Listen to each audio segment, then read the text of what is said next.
Sherlock Holmes and the Case of the Maid Who Served a Dead Master, a Sherlock Holmes mystery in the manner of Sir Arthur Conan Doyle. Chapter 1. A Caller at Baker Street. It was a raw morning in the November of 1889 when I came down to breakfast at 221B Baker Street and found Sherlock Holmes already seated at the table, not eating, but holding a letter at arm's length as though it might, upon closer inspection, prove venomous. "Watson," said he, without looking up, "what do you make of a man who writes to me in a hand that trembles with fear, yet signs his name with the flourish of a man entirely at his ease?" I took the seat opposite him and poured my coffee. "Perhaps he composed the letter over several sittings," I ventured, and grew calmer as he wrote. "An admirable guess, and entirely wrong." Holmes tossed the paper across the table. "Observe rather that the trembling appears only in the final third of the letter, where the writer describes what he found in the study of Thornfield Grange. The signature, penned afterward as a formality, required no emotional exertion. The man is not naturally nervous, Watson. He is a solicitor of considerable standing. Note the legal phrasing, the Lincoln's Inn address embossed upon the notepaper, and something he encountered in that room shook a composure built over 30 years of practicing law. I read the letter myself. It was from a Mr. Aldous Finch, solicitor, requesting Holmes's immediate attendance at Thornfield Grange, near Guildford, on a matter he described only as a death attended by circumstances I am wholly unable to reconcile with reason, and which I fear will not survive the scrutiny of a coroner's jury without considerable embarrassment to persons of standing. "A death that cannot be reconciled with reason," I repeated. "That is promising language for a man of law." "It is more than promising, Watson. It is precise. Lawyers do not employ the word reason carelessly. They are trained, from their first day at chambers, to distrust it as a vague and treacherous word, preferring facts, precedents, and instruments executed under seal. For such a man to invoke reason itself as the injured party suggests that the facts before him refuse to form any coherent instrument at all." He rose and reached for his coat. "I have already sent a wire confirming that we shall take the 10:15 from Waterloo. You will come, of course."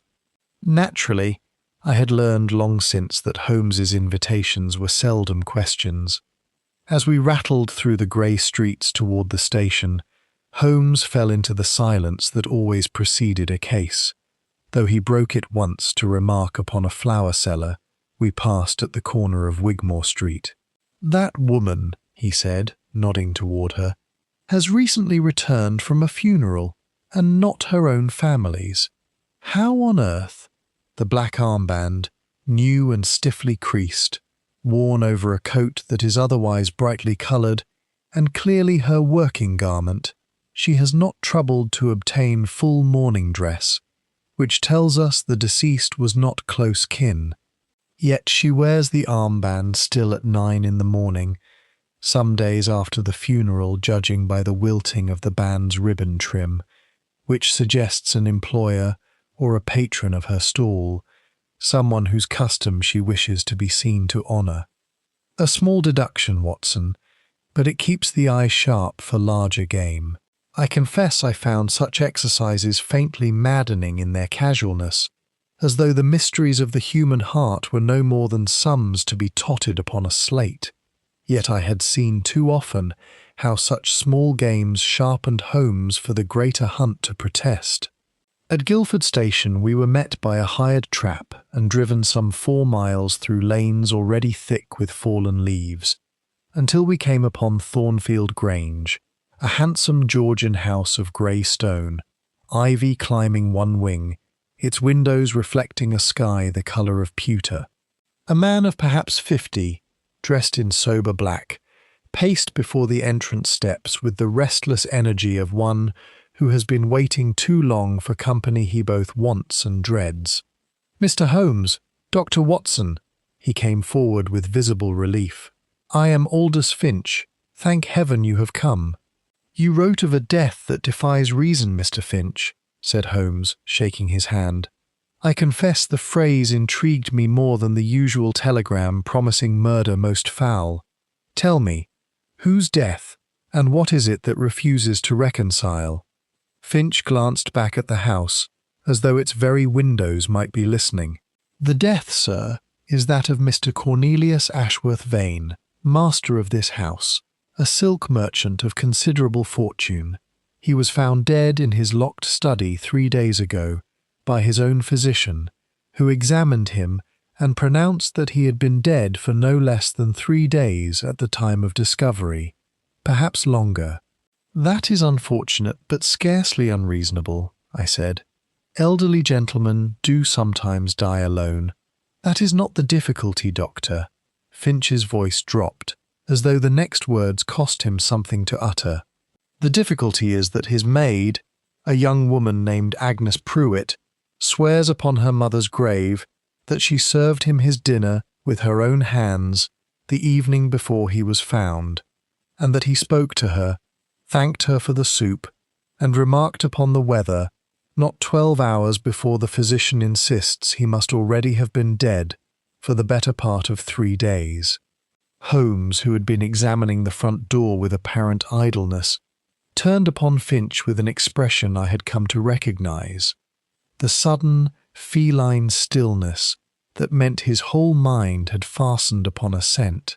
"Now that," said he softly, "is a very much better breakfast than the one I left in Baker Street. Watson, fetch your notebook. We have a dead man who dined with the living." Chapter 2. The Riddle of Thornfield Grange.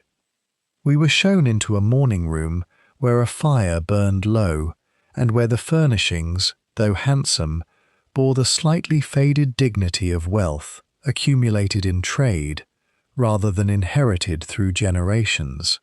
Finch poured us each a glass of sherry, with hands that were not quite steady, and Holmes, declining his, settled into an armchair with the air of a man prepared to hear a story from the beginning. "Let us have the whole of it, Mr. Finch, and in order," said he. "You are the family solicitor, I take it, not merely a caller." "I have managed Mr. Ashworth Vane's affairs for 11 years, Finch said. "He was not, I should say at once, a man who invited affection easily. A widower these 20 years, with no children of his own, he kept a small household, a housekeeper, Mrs. Ophelia Bruce, a butler, Jasper Combe, the maid Agnes Pruitt, and a groundsman who does not live in. His only living relation is a nephew, Mr. Reginald Vane Harcourt, the son of his late sister, who has stood to inherit the whole estate under a will executed some 6 years past." "Stood to inherit," Holmes repeated. "You use the past tense with some deliberation." Finch hesitated. "Because, Mr. Holmes, some 10 days before his death, Mr. Ashworth Vane summoned me here and instructed me to draw up an entirely new will, one which would have left the bulk of his fortune to a charitable trust for the benefit of orphaned children of silk weavers, with a modest annuity to his household staff, and nothing whatsoever to his nephew beyond a single keepsake, a set of ivory chessmen. He gave no reason beyond saying that he had learned something of the young man's character that could not be unlearned." "And was this new will executed?" "That," said Finch heavily, "is precisely the difficulty. I drew the instrument and brought it to him for signature on the very day he was found dead. I have searched this house from cellar to attic. The new will cannot be found, not signed, not unsigned, not so much as a scrap of the draft. It has vanished as though it never existed, and unless it is found, the old will stands, and Mr. Vane Harcourt inherits everything." I saw Holmes's eyes brighten at this, the particular gleam that told me he scented not merely a puzzle but a motive worthy of it. A vanished will, a nephew disinherited only on paper, and a dead man who apparently dined the night before, He had already been dead 3 days, said Holmes. Mr. Finch, I begin to suspect you have brought me the most entertaining problem of the autumn. Let us see the study. We climbed a broad staircase to the first floor, where a corridor of some length terminated in a heavy oak door, presently standing ajar, outside which a constable sat upon a hard chair, looking thoroughly bored with his duty. Inspector Wadlow has examined the room already, Finch explained, and pronounced himself satisfied that Mr. Ashworth Vane died of natural causes, his heart most probably, and that the maid is simply mistaken as to the date, confused perhaps by grief or by the sameness of her daily routine. Inspector Wadlow, said Holmes with the faint, dry emphasis he reserved for officials whose conclusions he had already determined to overturn, is a man who values a tidy answer over an honest one. Let us see whether the room agrees with him. The study was a comfortable chamber lined with bookshelves, a heavy mahogany desk before the window, and a leather armchair drawn close to the fireplace, in which, Finch informed us in a hushed voice, the body had been discovered.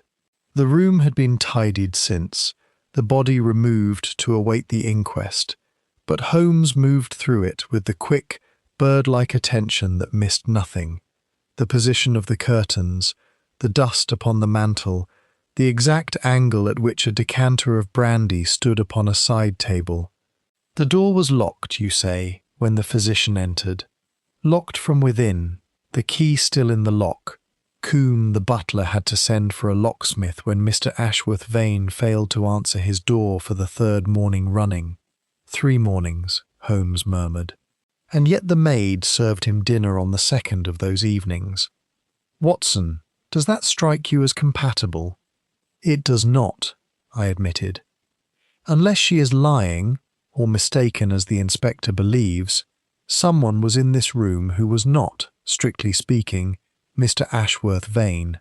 Or, said Holmes, crouching suddenly beside the armchair and examining the carpet with his lens, Mr. Ashworth Vane was, strictly speaking, not yet entirely absent from the house, whatever the good doctor's estimate of the hour of his death. Come, Mr. Finch, I think it is high time we spoke with Miss Pruitt, and heard from her own lips exactly what manner of man she served his soup to 3 nights ago. Chapter 3. The Locked Study.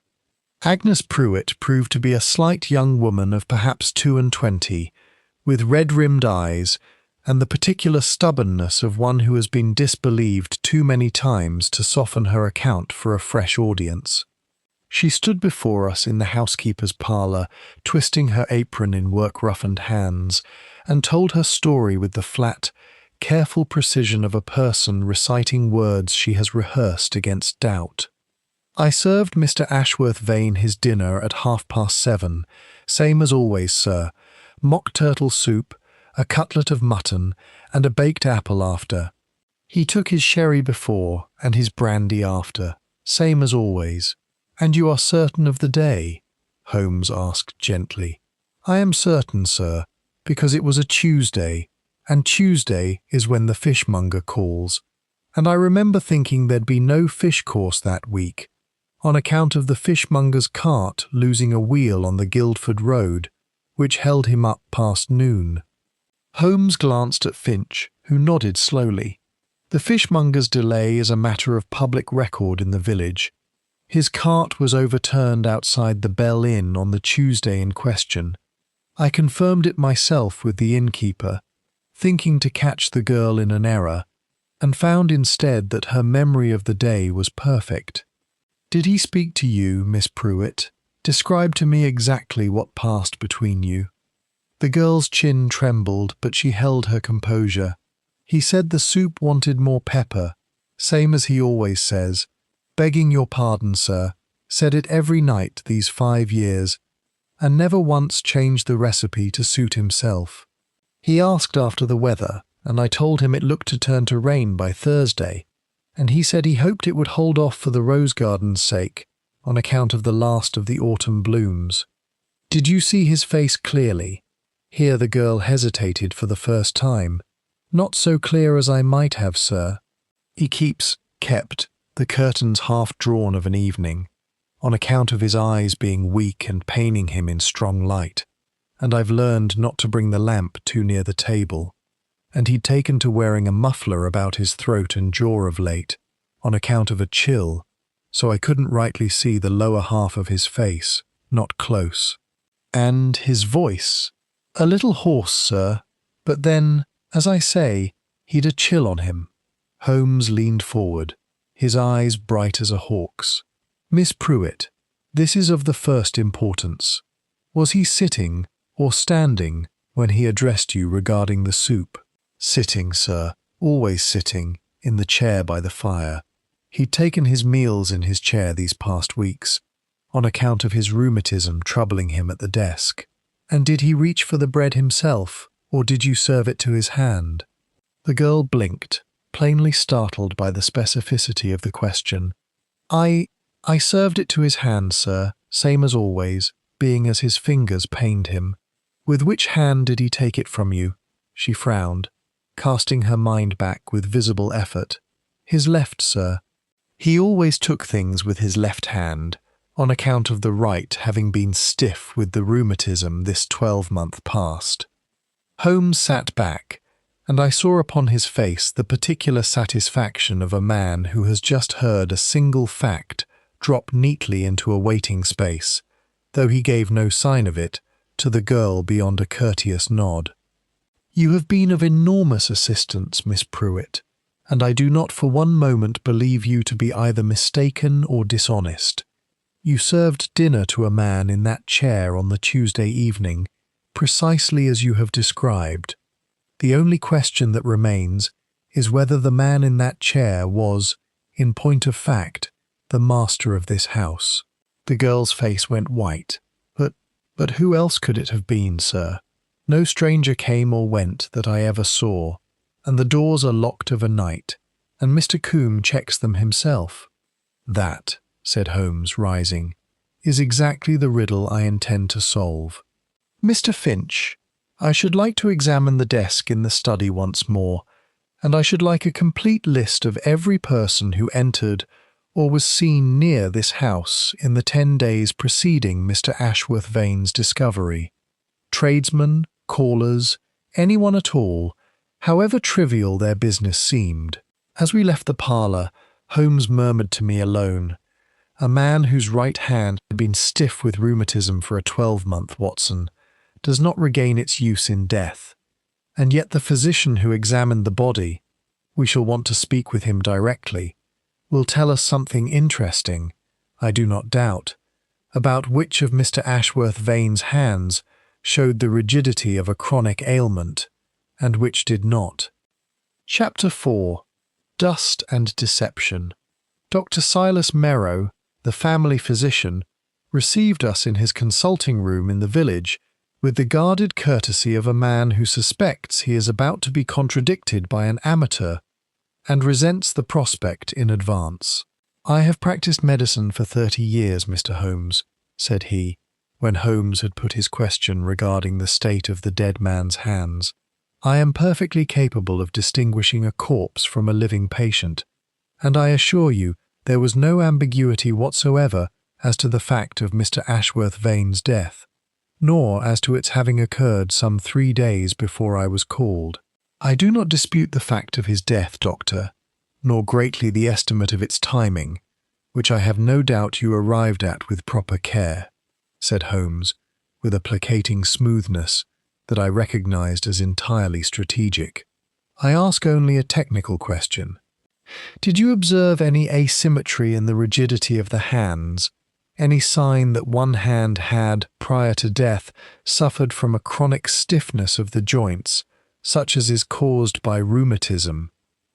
Merrow's brow furrowed, his irritation giving way, despite himself, to professional interest.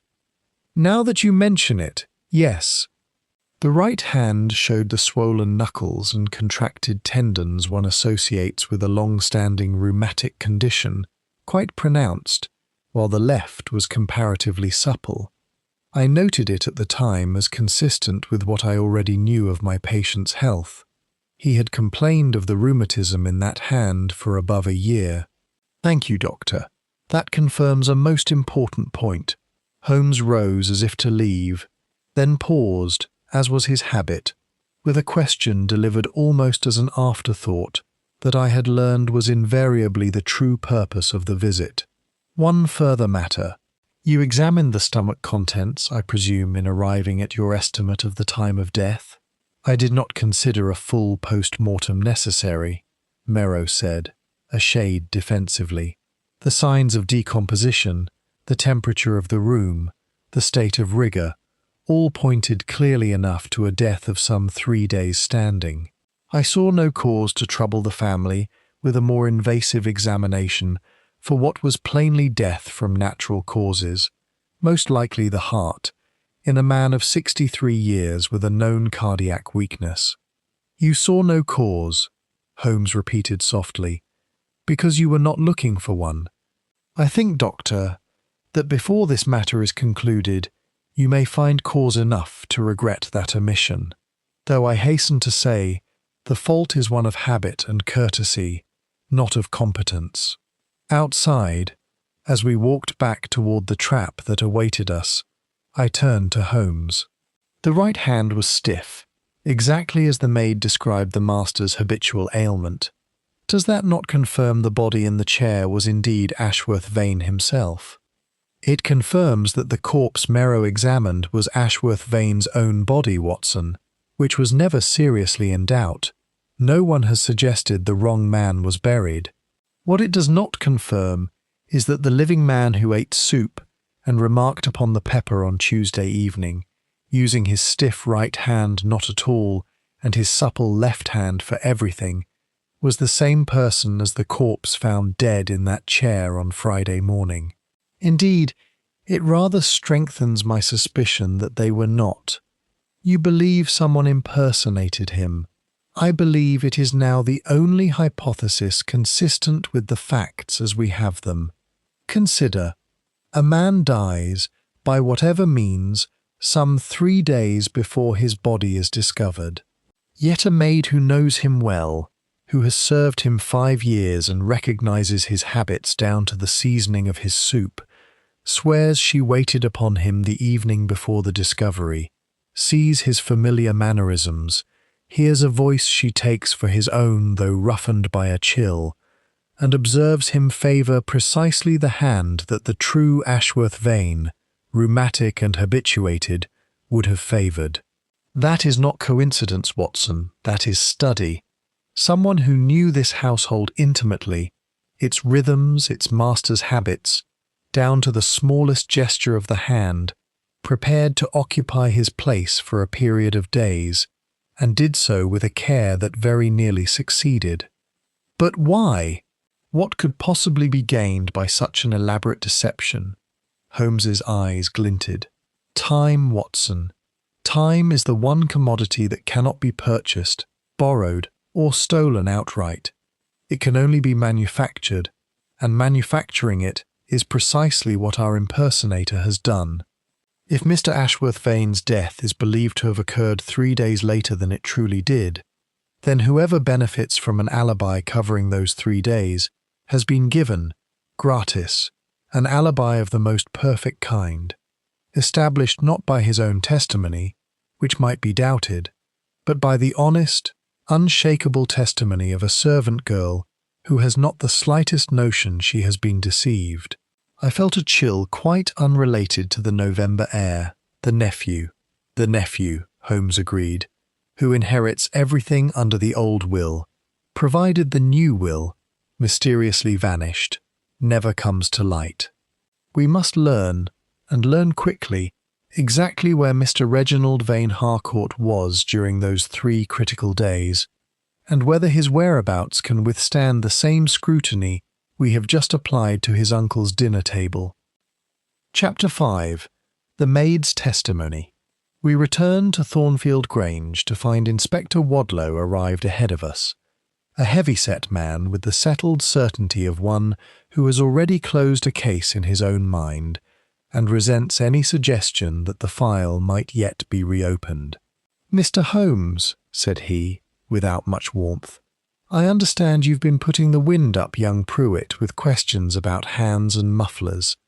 I'll thank you to remember that this is a straightforward matter of a gentleman's heart giving out in his 63rd year. There's no mystery here but the mystery of why a solicitor with time on his hands should send for a consulting detective over a natural death." "I share your fondness for straightforward matters, Inspector," Holmes replied, with a courtesy that did not quite conceal the edge beneath it. "It is only that I have not yet found one to be quite so straightforward as it first appeared. Tell me, have you established where Mr. Vane Harcourt was during the 3 days in question?" Wadlow's jaw set. "I have, as it happens, and it does the young man credit rather than otherwise. He was in Brighton the entire time, at the Metropole Hotel, nursing a chill of his own.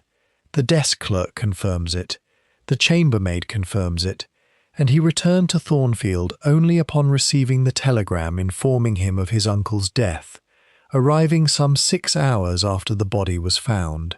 It is, if anything, the most solidly attested alibi I have encountered in 15 years upon the force."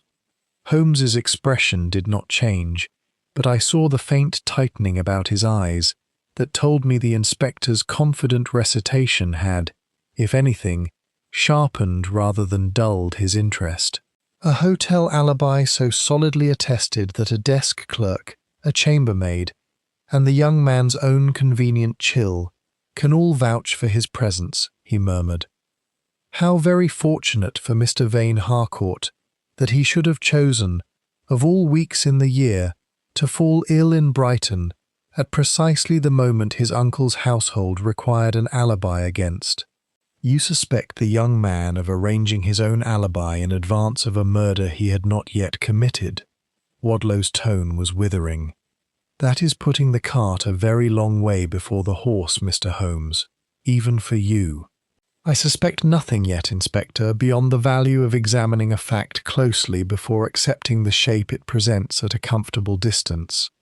Might I trouble you for the exact dates of his stay at the Metropole?" Wadlow, with visible reluctance, produced his notebook and read them out. Holmes noted them in his own book without comment, though I observed that his pencil paused and pressed rather harder than usual upon the final date, the day of the discovery itself. When Wadlow had taken himself off to interview the groundsman, Holmes turned to me with something almost like satisfaction. "Did you mark it, Watson? Vane Harcourt's alibi covers 3 nights at the Metropole, precisely the 3 nights during which someone occupied his uncle's chair and ate his uncle's dinner. He could not, therefore, have been the man in the chair. Then the impersonator was someone else entirely, a host of just so. Which returns us to the household, to those with the daily, intimate knowledge of Ashworth Vane's habits necessary to sustain the deception before a servant who saw him nightly for 5 years.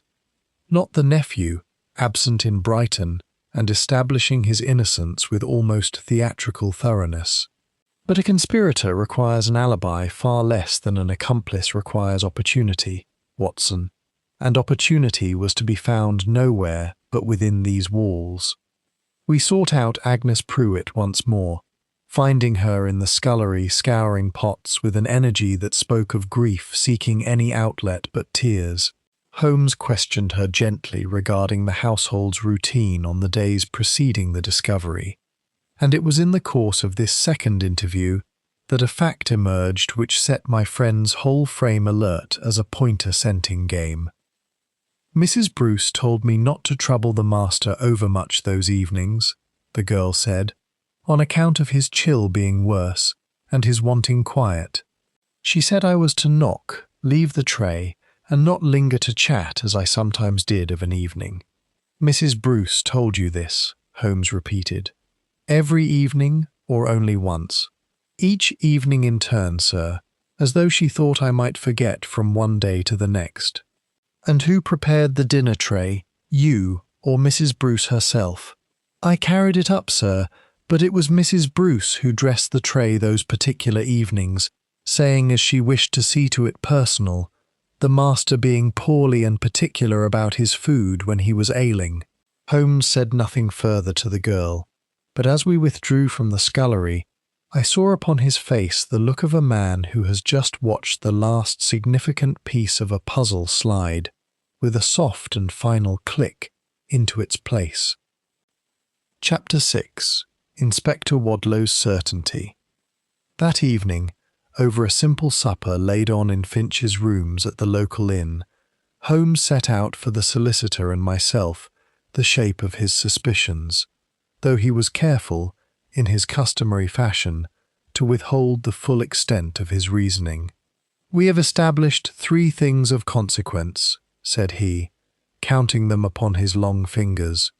"First, that the man who dined in Ashworth Vane's chair on the final evenings was not Ashworth Vane himself, but someone of similar build and voice who had studied his mannerisms closely, including, most tellingly, his habit of favouring the left hand on account of a rheumatic right, a detail an impersonator would need to be coached in, since it is not the sort of thing a stranger could invent by chance.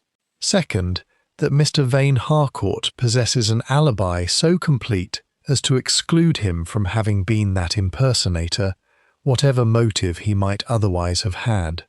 Third, that Mrs. Ophelia Bruce, the housekeeper, took it upon herself, without evident necessity, to dress the dinner trays personally on precisely those evenings when the deception was practised, and to instruct the maid not to linger at the table where she might observe the impersonator too closely. "You believe Mrs. Bruce is the impersonator's confederate," said Finch, setting down his glass. "I believe she is, at the least, a confederate, and quite possibly the architect of the whole scheme. Consider what she gains from an alibi covering Vane Harcourt for the 3 days following his uncle's actual death. If Ashworth Vane truly died, let us say, on the Saturday, and the household is made to believe he lived until Tuesday evening, then whoever needed to be seen elsewhere during the intervening days is furnished with a shield of the most perfect kind, a shield built not from his own claims, but from the innocent testimony of servants who believe they served a living master.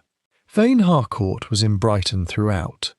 His alibi therefore covers exactly the period during which the deception was needed, which tells us he knew, or was told, precisely when to arrange his absence, though he himself took no active part in the impersonation. "Then who did play the part?" I asked. "A man's voice and bearing are not so easily counterfeited before someone who has served him 5 years. Not easily, Watson, but not impossibly, given sufficient study, a favourable dimness of light, a muffler to obscure the jaw, and above all, a maid instructed by her own trusted housekeeper not to look too closely nor linger too long. I should look, were I in Inspector Wadlow's boots, which I fear I shall have to occupy myself, since he shows small enthusiasm for the exercise, for a man of the district with some talent for mimicry or performance. A theatrical background would not surprise me in the least." Finch's face had grown pale during this recitation. "There is a man," he said slowly, "a Mr. Percival Strawn, who lodges in the village and has on occasion given readings and recitations at the assembly rooms, Shakespeare and comic monologues, that sort of thing. He was, I believe, once upon the London stage before falling upon harder times. Mrs. Bruce is his aunt." Holmes set down his fork with the deliberate care of a man restraining considerable excitement. "His aunt," he repeated softly. "Mr. Finch, I begin to think we have very nearly the whole architecture of this conspiracy before us, and want only the mortar that binds it, namely, proof that will satisfy a jury rather than merely a detective's private conviction. We must move carefully. If Mrs. Bruce and her nephew suspect that their scheme has been penetrated, the evidence linking them to it, whatever remains of it, will vanish as swiftly as the missing will itself." Finch, who had listened to this whole exchange with the particular stillness of a man watching a structure he had thought entirely sound revealed, beam by beam, to be rotten throughout, shook his head slowly. "It seems a monstrous thing, Mr. Holmes, to think that Ophelia Bruce, of all people, might stand at the centre of such a scheme. I have dealt with her across the whole of my acquaintance with this household, and found her, in every particular, the very model of a faithful and capable servant, precise in her accounts, sparing in her requests, devoted, or so I believed, to her master's comfort in a manner that went well beyond the ordinary demands of duty.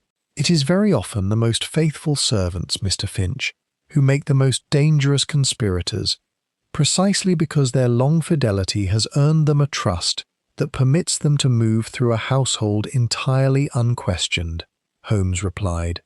"A stranger who enters a great house with murderous intent must contend at every turn with locks, with servants who mark his movements, with the thousand small obstacles a household erects, whether by design or accident, against the intrusion of the unfamiliar.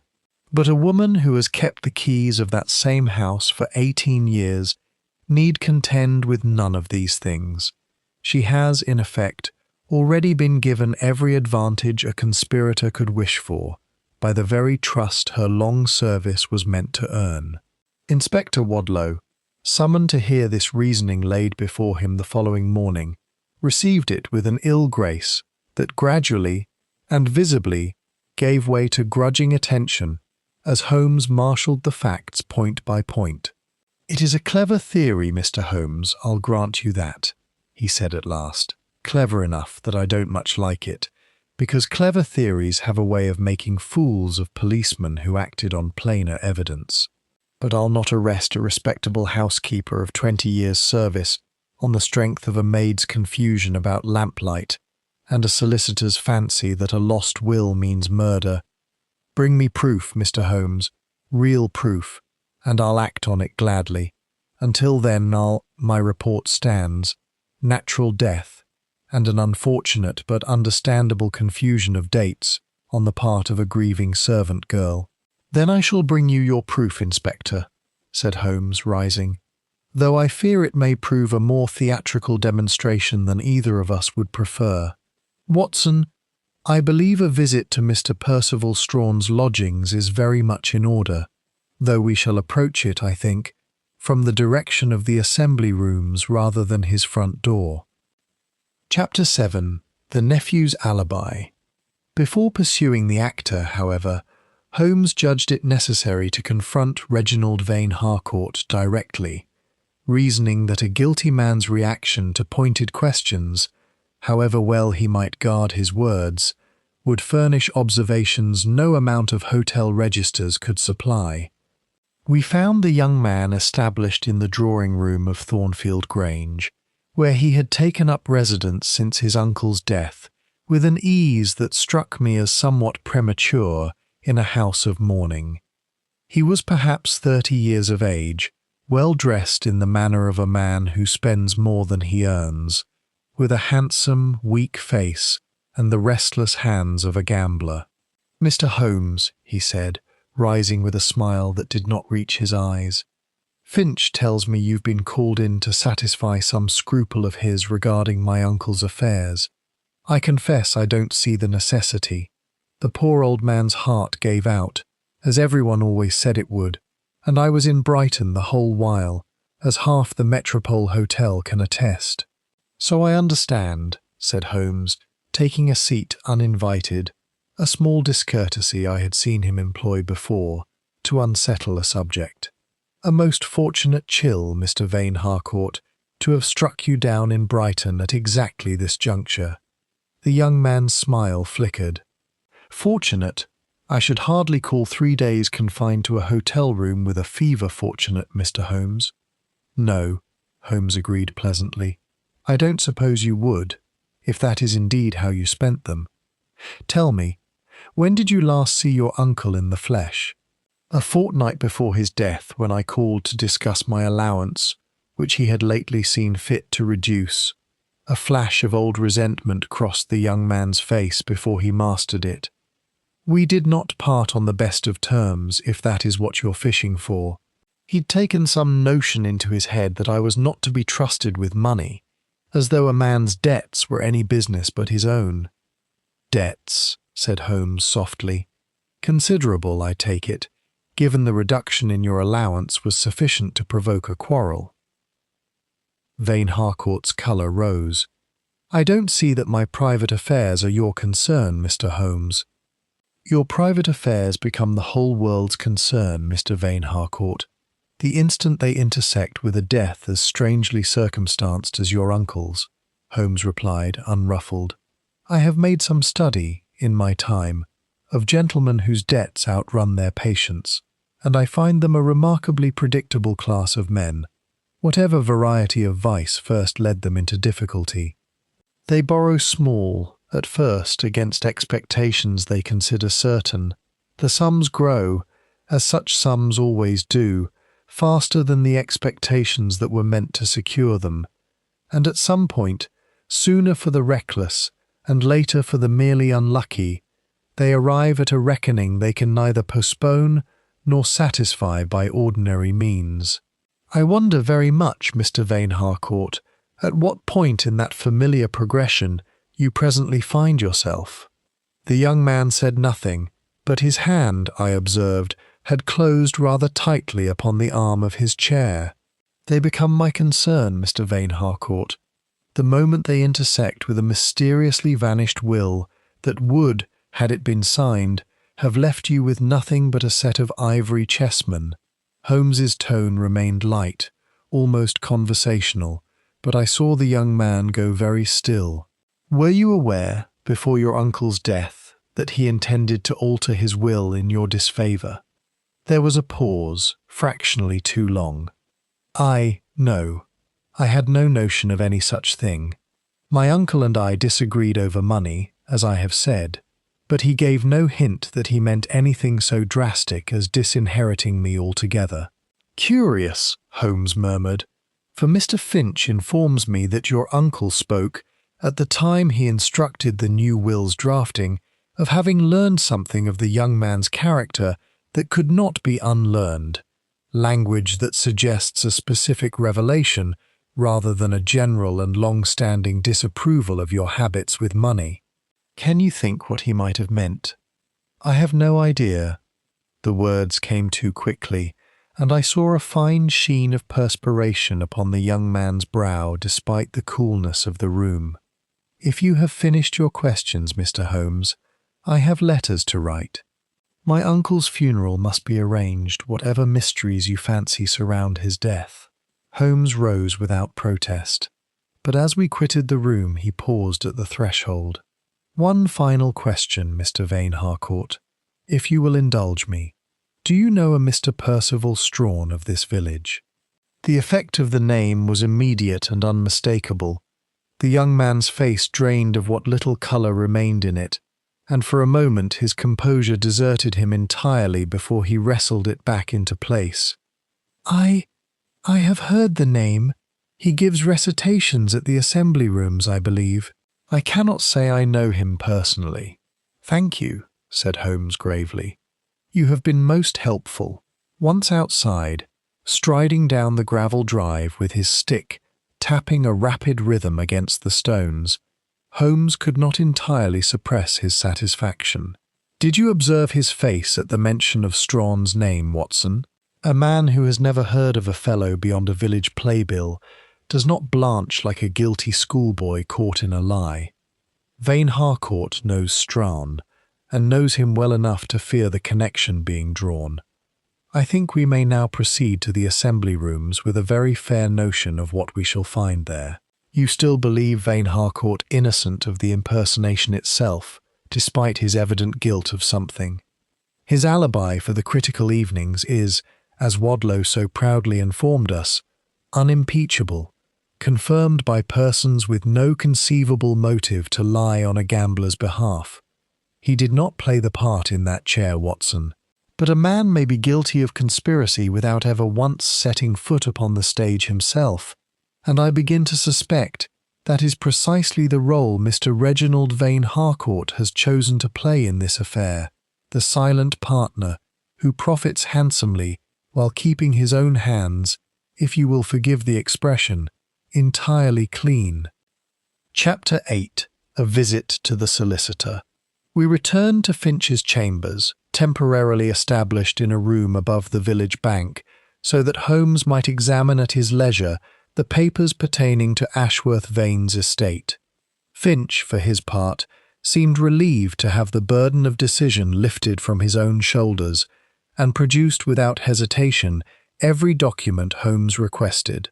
"I should like to see the original will," said Holmes, "the one presently valid, and I should like to know precisely when and by whom it was witnessed." Finch drew a folded parchment from his strong-box. "Executed 6 years ago, witnessed by myself and by my clerk, a Mr. Tobias Grieve, who has since left my employ for a position in London. It leaves the bulk of the estate, some £40,000, together with Thornfield Grange itself and its contents, to Mr. Vane Harcourt absolutely, with minor bequests to the household staff." £40,000, I said, unable to suppress a low whistle. "A sum worth a great deal of theatrical effort, Holmes. Indeed, Watson, worth almost any effort a desperate and heavily indebted young man might contemplate, provided he could contrive to remain, in the eyes of the law and his own conscience alike, at a comfortable distance from the actual commission of the deed." Holmes turned back to Finch. "Now, the new will, the one you drew but which was never, so far as you know, signed. Who besides yourself was aware of its contents before Mr. Ashworth Vane's death?" "Myself, my clerk who fair copied it, and Mr. Ashworth Vane himself, of course.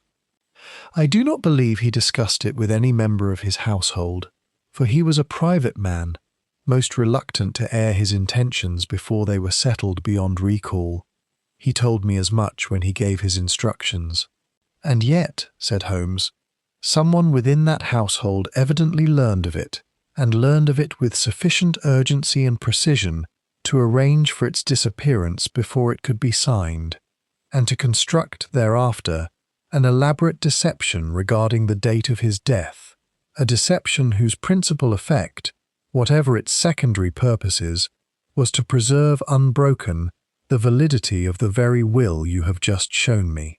I put it to you, Mr. Finch, is it possible that Mr. Ashworth Vane himself let slip some hint of his intentions, in a letter perhaps, or in conversation overheard by a servant?" Finch considered this with evident discomfort. "It is possible, I suppose. He was not a man who guarded his words carefully before his own household. He regarded them, I think, much as one regards furniture, present and necessary, but not requiring particular discretion. Mrs. Bruce has been in his service 18 years. It would not astonish me if he had spoken more freely before her than he realized, forgetting, in his habitual manner, that furniture occasionally listens." 18 years, Holmes repeated thoughtfully. "A long service, and one that would naturally breed both intimate knowledge of the master's habits and, perhaps, a settled expectation of some provision being made for her in his will, an expectation the new instrument, with its modest annuity to the household staff, would in fact have satisfied rather generously, if I recall your earlier description correctly." "It would," Finch confirmed, "a good deal more generously, in fact, than the old will, which leaves her only a single year's wages by way of a parting gift, the property being intended to pass whole and entire to Mr. Vane Harcourt." I saw at once the significance Holmes attached to this fact, though it took him a moment to voice it. Then Mrs. Bruce herself had every reason to wish the new will signed and honoured, not suppressed. Her interests and the nephew's stand in direct opposition upon this single point, unless, and here his eyes narrowed with the particular intensity that told me a new and unwelcome possibility had presented itself. Unless she has been promised something beyond what either will provides, something arranged privately between herself and Mr. Vane Harcourt, sufficient to outweigh the annuity she has sacrificed by her complicity. A bribe, I said, or a debt of long-standing repaid, or a bond of blood and obligation we have not yet uncovered. Whatever its nature, Watson, we have established a motive for Vane Harcourt clear enough to satisfy the most sceptical jury, and a mechanism, the impersonation, the suppressed will, the false date of death, sophisticated enough to have very nearly succeeded. What we lack still is the single thread that will unravel the whole garment at once. I believe that thread waits for us at the assembly rooms, in the person of Mr. Percival Strahan, and I propose we go to him this very evening, before he learns that his name has already been spoken in this house. Chapter 9. The Housekeeper's Composure. Before setting out for the assembly rooms, Holmes elected to pay one further visit within Thornfield Grange itself, to Mrs. Ophelia Bruce, whom we found presiding over the still room with the brisk efficiency of a woman determined to prove, by industry alone, that the household's routines had not been disturbed by tragedy. She was a woman of perhaps 50, spare and upright, with grey hair drawn back severely, and eyes that met Holmes's own without a flicker of unease. A composure I found, given all we had learned, considerably more suspicious than any display of nerves would have been. "You wish to speak with me again, Mr. Holmes?" she said. "I have already told the inspector everything I know. My master took ill, and my master died, and I fail to see what mystery attaches to so ordinary a misfortune. I should like to ask you about the dinner trays, Mrs. Bruce.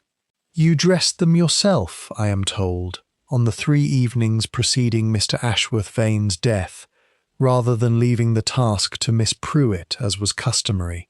He was unwell, sir, and particular in his appetite when he was poorly, as many gentlemen are. I saw no harm in seeing to his comfort myself, having done so on other occasions these 18 years past." "No harm at all," Holmes agreed smoothly, "save that it placed you, rather than the maid, in the position of last preparing whatever the master consumed each evening, and it was you, I understand, who instructed Miss Pruitt not to linger at his door, nor engage him overlong in conversation, on the grounds that he wished for quiet." "He did wish for quiet, sir. A man with a chill on his chest does not thank you for a chattering girl keeping him from his rest. Of course." Holmes's tone remained pleasant, almost admiring, and I understood he was drawing her out rather than pressing her, allowing her composure to build a structure of small, defensible statements that might later prove, when set against other facts, to have no foundation at all. "Tell me, Mrs. Bruce, how long has your nephew, Mr. Percival Strahan, lodged in this village?" For the first time, something moved behind the housekeeper's steady eyes. Not quite fear, but a swift and calculating alertness, gone almost before I could be certain I had seen it. "Some 8 months, sir. He has fallen upon hard times since leaving the London stage, and I have been glad to have family near, my own having mostly passed on or scattered. A comfort, no doubt, in a house where you have served so long and so faithfully, yet stand to gain so little under the will presently in force. A single year's wages, I am told, against the far more generous annuity the new will, now so unfortunately vanished, would have provided you." Mrs. Bruce's hands, which had been steadily folding linen throughout this exchange, went suddenly still. "I do not concern myself with wills, Mr. Holmes. I served my master because it was my duty, and, I will say, because I held him in genuine regard, whatever wages he saw fit to leave me. Money was never my object." "A most creditable sentiment," said Holmes, and I have no doubt you believe it entirely. Yet I wonder whether your nephew shares so disinterested a view of money, given his straitened circumstances these 8 months past. Circumstances that might, I should think, make a sum sufficient to establish him comfortably elsewhere, a temptation not easily resisted. Should such a sum happen to be offered him by a gentleman with £40,000 shortly to come into his possession, and a pressing need for a man of theatrical talent, willing to occupy a dead man's chair for 3 evenings running. The colour drained from Mrs. Bruce's face with the same swiftness I had observed in Vane Harcourt, though she mastered it, being of harder material, more quickly than the young man had. I do not know what you are suggesting, Mr. Holmes, but I will not stand here and be accused of I know not what by a stranger with no proof beyond his own fancies. I have accused you of nothing, Mrs. Bruce, said Holmes gently, beyond dressing a dinner tray with unusual care. I bid you good evening, and I would advise you, as a friend rather than an accuser, to consider very carefully where your true loyalties lie before this matter concludes, for I do not think it will conclude in the nephew's favour. As we walked away from the house through the gathering dusk, I asked Holmes whether he believed the housekeeper would now attempt to warn her nephew and the young Vane Harcourt of the danger closing about them. I count upon it, Watson, he said, with something almost like relish. A woman as composed as Mrs. Bruce does not panic and flee. She acts, deliberately and at once, to protect what she has built. I have given her cause to believe her scheme is unravelling, and unravelling schemes produce hurried meetings, hasty messages, and confederates thrown together in a moment of shared alarm, precisely the circumstances in which even the most careful conspirators let slip the small errors that honest men never need commit at all. We shall watch the road to the assembly rooms this evening with particular interest.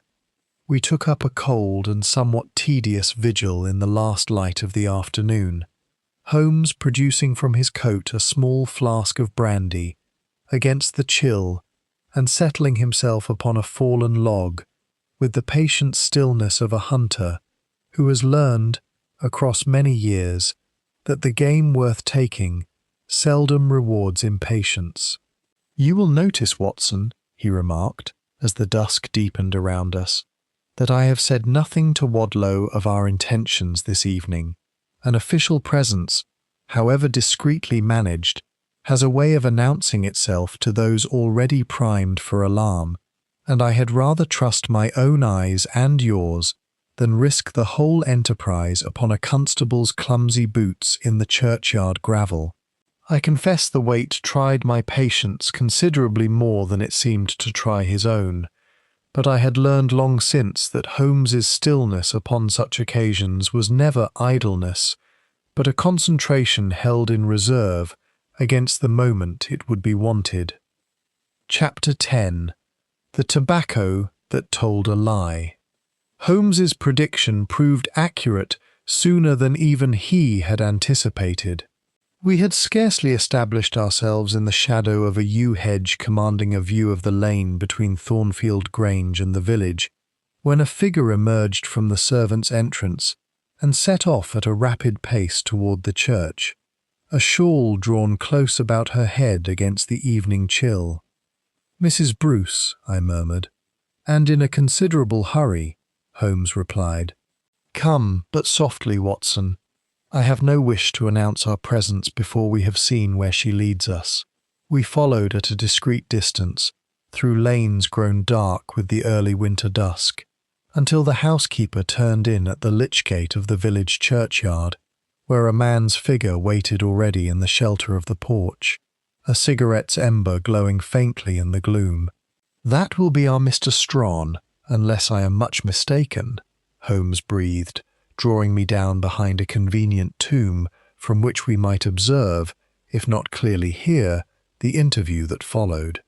The two figures spoke in low, urgent tones for some minutes, the woman gesturing sharply, the man's posture betraying, even at this distance, an agitation he seemed unable to master. At length he flung down his cigarette, ground it beneath his heel, and strode off toward the village, while Mrs. Bruce returned the way she had come. The moment both figures had vanished, Holmes rose and crossed swiftly to the porch, where he knelt, and, with the aid of a small envelope produced from his coat, carefully collected the crushed remnant of the cigarette Strahan had discarded.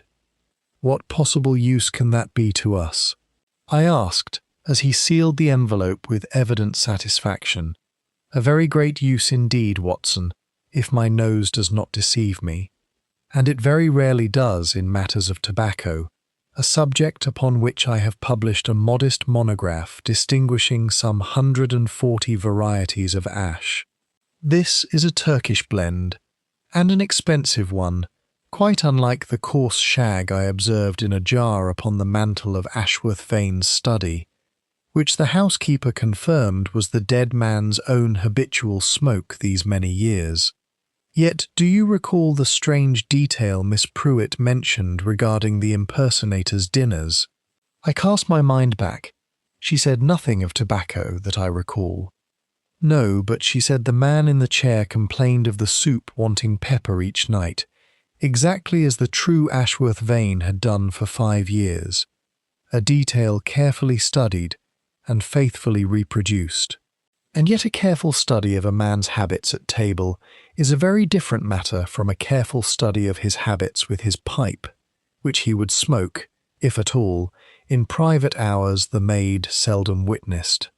I noticed, upon our first examination of the study, an ashtray beside the armchair containing the ash of a cigarette rather than a pipe, an inconsistency I set aside at the time as possibly belonging to a visitor, but which I now believe belonged to the impersonator himself, smoking in his own habitual fashion during the long, tedious hours of occupying a dead man's chair, and forgetting, in a moment of carelessness no coached mimicry could guard against, that the master he impersonated smoked nothing but a coarse shag in an old briar pipe.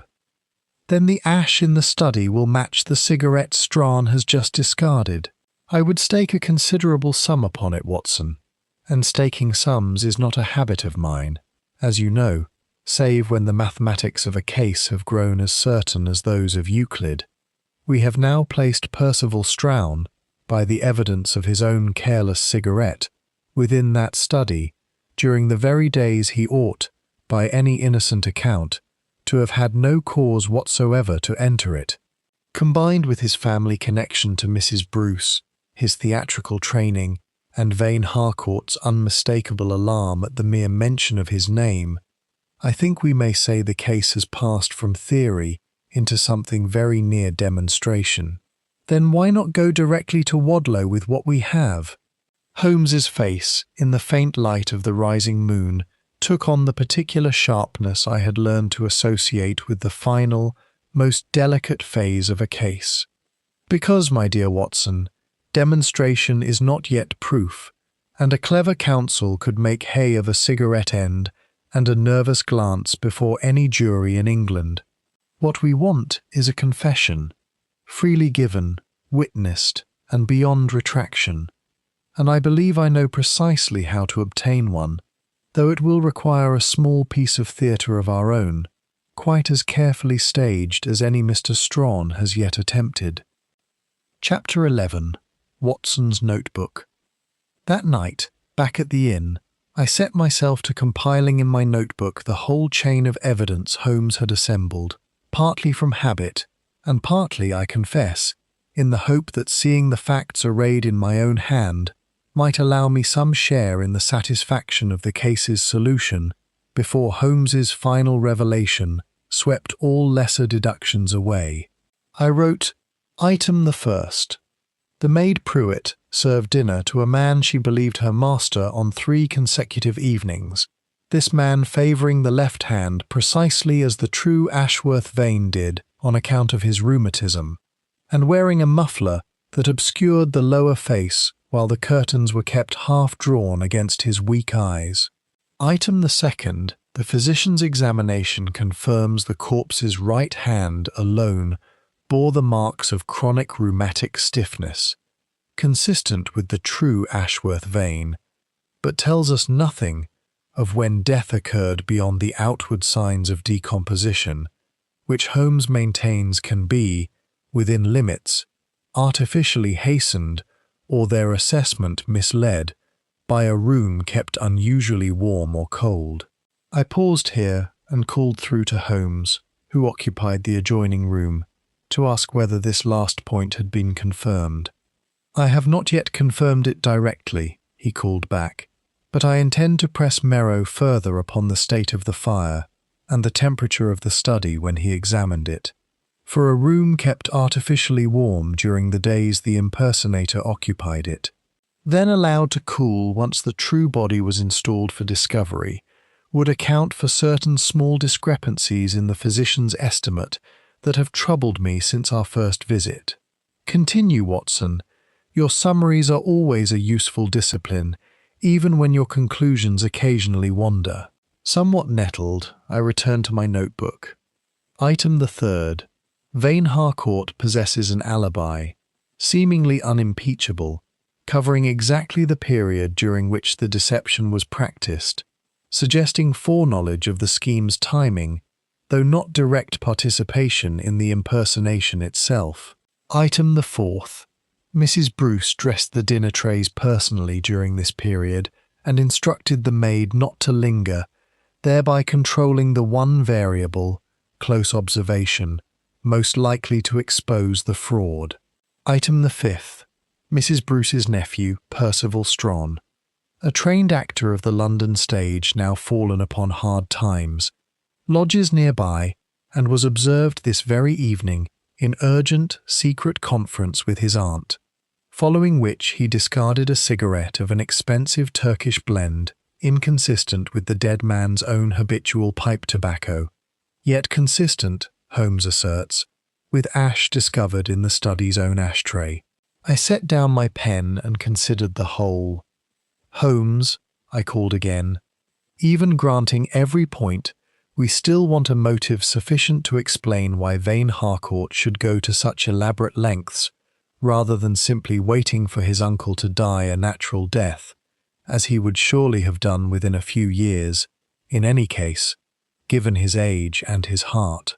Holmes appeared in the doorway between our rooms, still in his shirt-sleeves, a pipe of his own, the black clay, which I had learned to associate with his most concentrated reasoning, clenched between his teeth.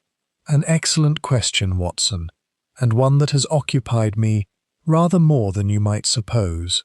A man does not commit murder, nor conspire to commit it, merely to accelerate an inheritance he might in any case have awaited with patience, unless some second pressure compels him toward haste. Vane Harcourt's debts, we know, are considerable enough to have provoked a quarrel over his allowance. I begin to suspect those debts are rather more pressing than mere embarrassment, that they are debts of a kind that admit no waiting, debts to men who do not extend the courtesy of patience to gentlemen of fashion who cannot pay. Gambling debts to a moneylender, you mean, or to persons considerably less patient than any moneylender licensed to practice his trade openly. I have sent a wire this evening to an associate of mine in London, a Mr. Langdale Pike, whose acquaintance with the private embarrassments of fashionable young men is unrivalled in this kingdom, and I expect his reply by the morning post. If Vane Harcourt's debts are of the sort I suspect, Watson, we shall have not merely a motive, but a deadline, some specific date by which a specific sum was required, against which the timing of his uncle's death, real or manufactured, may be measured with considerable precision." He returned to his own room, and I heard, some minutes later, the low murmur of his violin taking up some melancholy air, a sure sign that his mind, having done what could be done that night, had released itself into the strange, contemplative idleness from which his best conclusions so often sprang. Chapter 12. The Actor's Trail. The Morning Post brought Holmes's expected wire from London, and I watched his face as he read it, the faint tightening of his mouth telling me the intelligence had confirmed rather than confounded his theory. Vane Harcourt owes some £6,000 to a private lending house in Jermyn Street, operated by a gentleman of considerable ruthlessness and no patience whatsoever, Holmes said, passing me the wire. Pike's information further indicates that the debt was called in some 3 weeks ago, with a deadline of the 15th of this month for full payment, failing which the matter was to be placed in the hands of persons who collect such debts by means the law does not sanction, and gentlemen of Vane Harcourt's standing take considerable pains to avoid ever encountering. I calculated swiftly. The 15th, that is but 4 days hence. Precisely. And Ashworth Vane's death, real or apparent, must occur, and the estate be settled with sufficient speed to satisfy that deadline, or Mr. Vane Harcourt finds himself in circumstances considerably more dangerous than mere social disgrace. I think we have now the whole engine of this conspiracy laid bare, Watson. A young man facing ruin, or worse, and a fortune standing between him and safety, threatened only by a new will not yet signed. Remove the will, manufacture a delay sufficient to cover his own alibi, and secure probate under the old instrument before any inconvenient questions can be raised. That is a motive both sufficient and, I fear, all too common in the annals of crime. Then let us go to Stroud directly, and confront him with what we know. Not directly, Watson, not yet. A confrontation now, however satisfying, risks nothing so much as driving our quarry into flight or silence, and we have not yet secured the one piece of evidence that would render silence useless to him, the missing will itself, or absolute proof of its destruction. No, I propose instead to visit Mr. Strawn in the guise of an admirer of his theatrical talents, and to draw him, through flattery and careful questioning regarding his craft, into revealing rather more of his recent activities than he intends. We found Percival Strawn at his lodgings above the village bakery.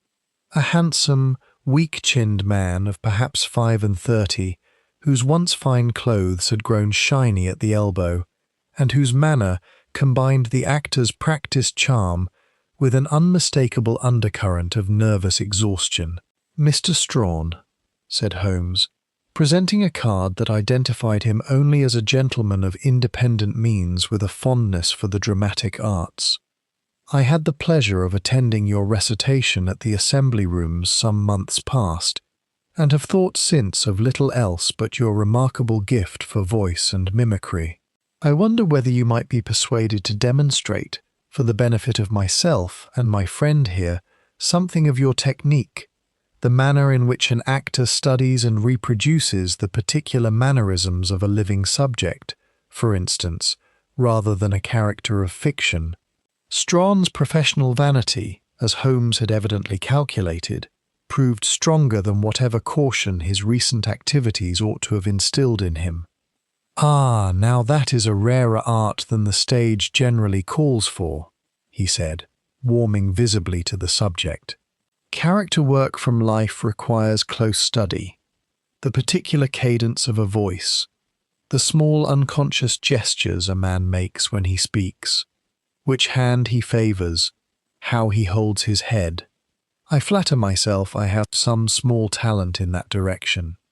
I once held a private engagement, a wager among gentlemen, nothing more, to impersonate an acquaintance so precisely that his own household could not distinguish me from the man himself for the better part of an evening."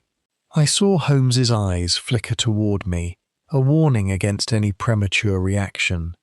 "A wager among gentlemen," Holmes repeated with every appearance of delighted interest. "How extraordinary! And did you succeed?"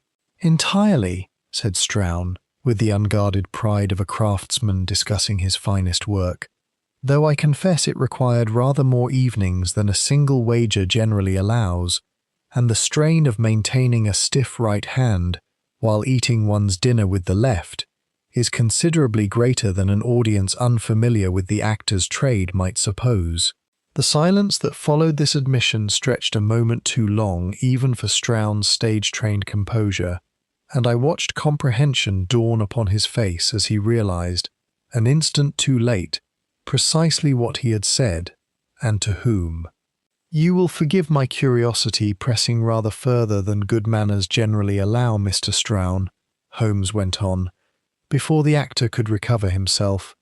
"But a wager among gentlemen is so seldom pursued with such exacting attention to a subject's rheumatic hand, nor sustained, as you say, across several evenings running, unless the wager in question carried stakes rather graver than the usual bottle of port or box at the theatre.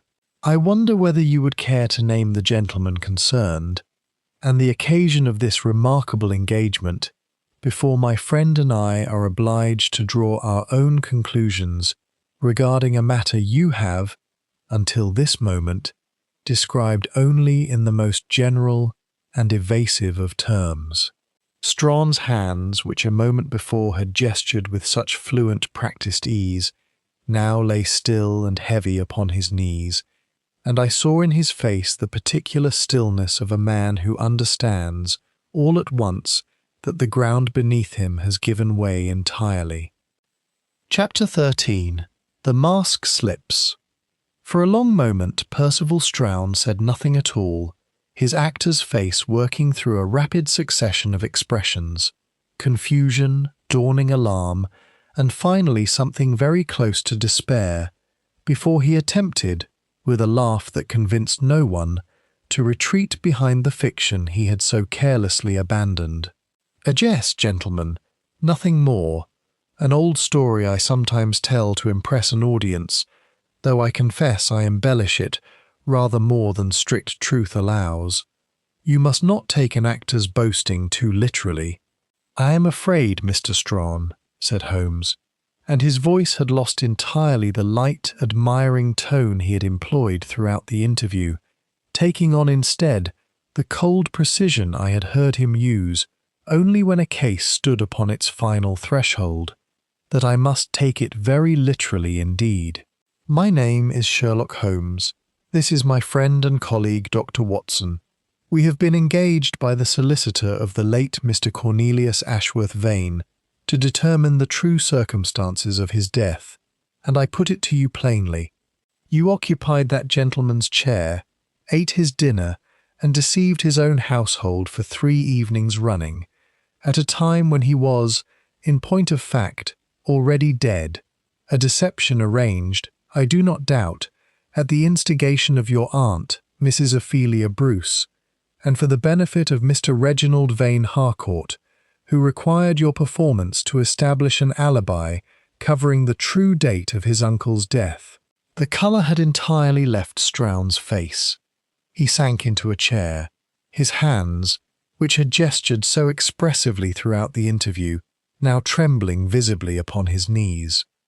"I never touched him," he said, in a voice that had abandoned every trace of theatrical polish.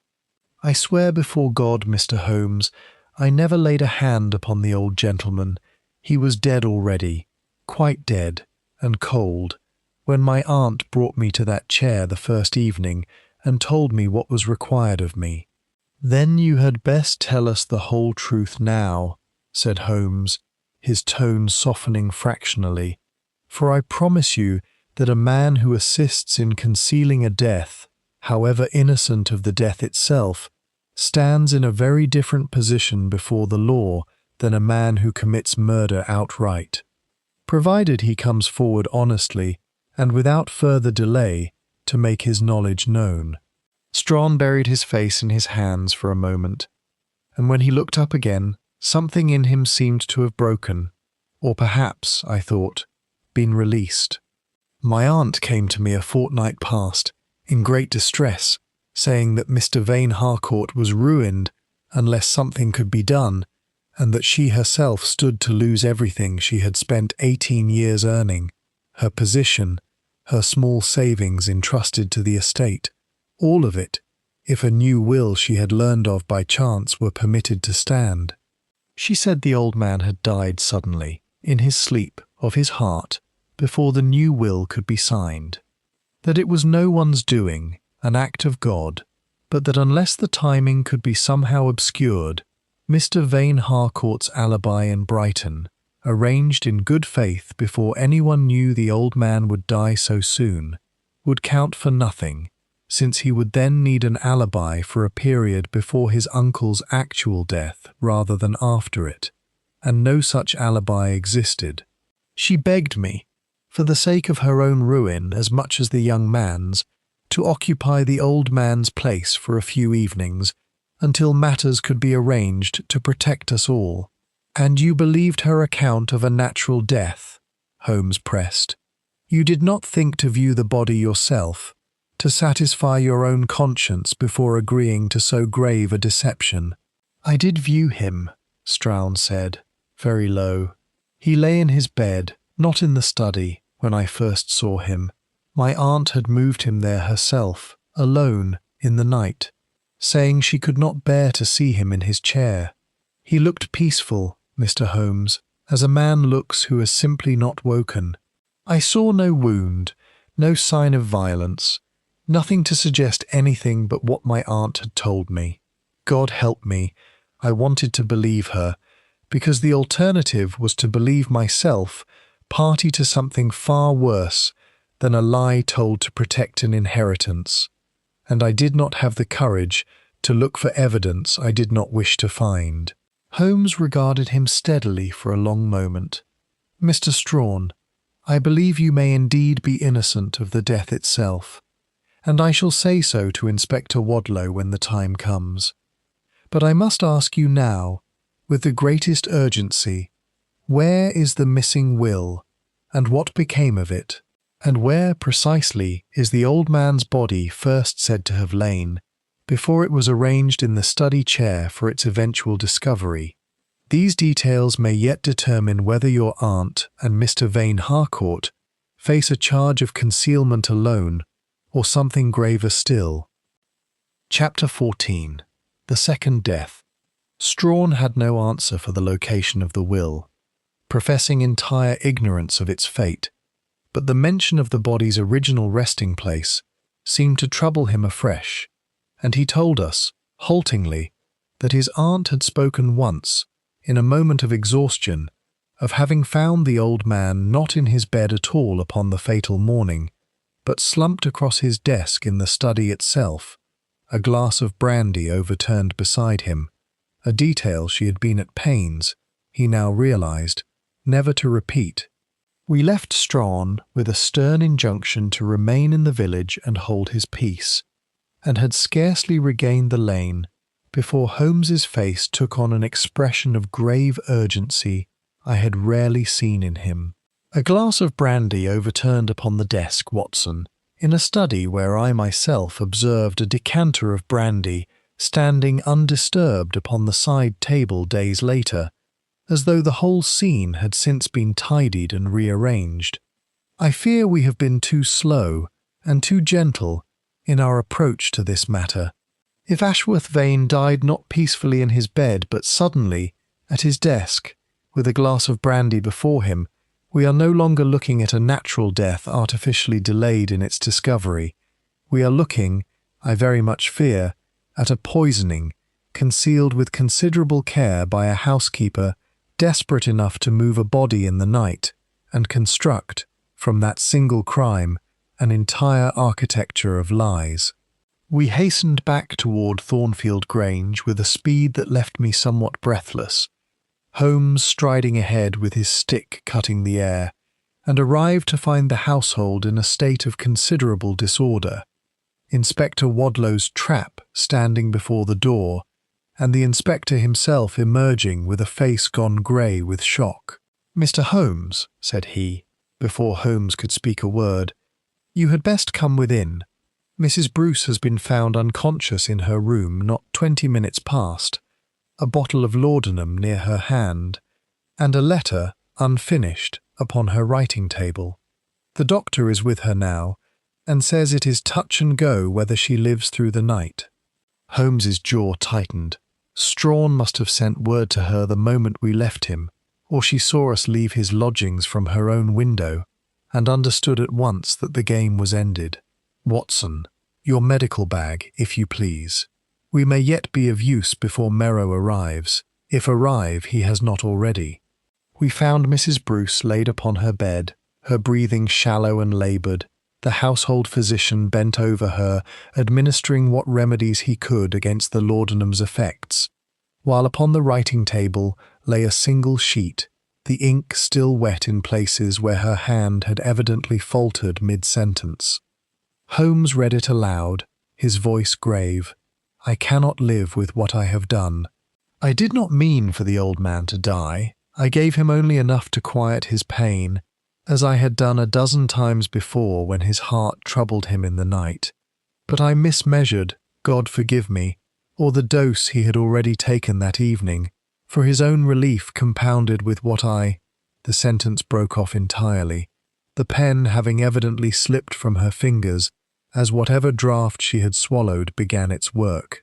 Merrow, kneeling beside the bed with his fingers upon the housekeeper's wrist, looked up with a grave face. Her pulse is thready, but she breathes still, and steadily enough that I have some hope of her recovery, provided we act without delay. Dr. Watson, if you would assist me, we have not, I think, a moment to lose in discussion of the letter's meaning, however urgent its riddles may appear to you, Mr. Holmes. I set to work at once alongside my colleague, and for the better part of an hour our attention was given wholly to the physical business of preserving a life that hung, for some while, by the most precarious of threads. A labour I shall not weary the reader by describing in its clinical particulars, save to record that our efforts, and Merrow's considerable skill, at last prevailed, and that by the small hours of the morning Mrs. Bruce's breathing had steadied sufficiently to permit us some cautious hope of her survival. "She poisoned him," I said. "Whether by design or by a fatal error in judgment we cannot yet say, and now, faced with exposure, has turned the same means upon herself." "So it would appear," Holmes said grimly, "though I do not think, Watson, that we have yet heard the whole truth even from this unfinished confession. A woman who mismeasures a sedative by pure accident does not, upon that accident's discovery, contrive an elaborate 3-day impersonation to disguise the date of death, recruit her own nephew into deception, and suppress a signed instrument of law. There is calculation here that no honest error can account for, and I mean to have the whole of it from her own lips, if science and Dr. Watson's skill can keep her alive long enough to give it." Chapter 15. Holmes' Erratic Turn. The night that followed was among the strangest I passed in all my years of association with Sherlock Holmes. While Merrow and I laboured over Mrs. Bruce, employing every remedy known to medicine against the effects of the laudanum, Holmes prowled the corridors and rooms of Thornfield Grange with an energy that bordered upon the feverish, examining drawers already searched a dozen times, tapping panelling, questioning the remaining servants at hours when honest households are long abed. "Holmes," I said, catching him at last near 2 in the morning as he emerged from the cellar with cobwebs upon his sleeve and a look of fierce concentration upon his face. "The woman will live, Merrow believes, provided she is kept quiet and watched through the night. Come and rest. You can do no more good haunting this house like a restless spirit." "I can do a great deal more good, Watson, if I am right in what I now suspect, and very little good indeed if I am wrong, and allow the night to pass unexamined."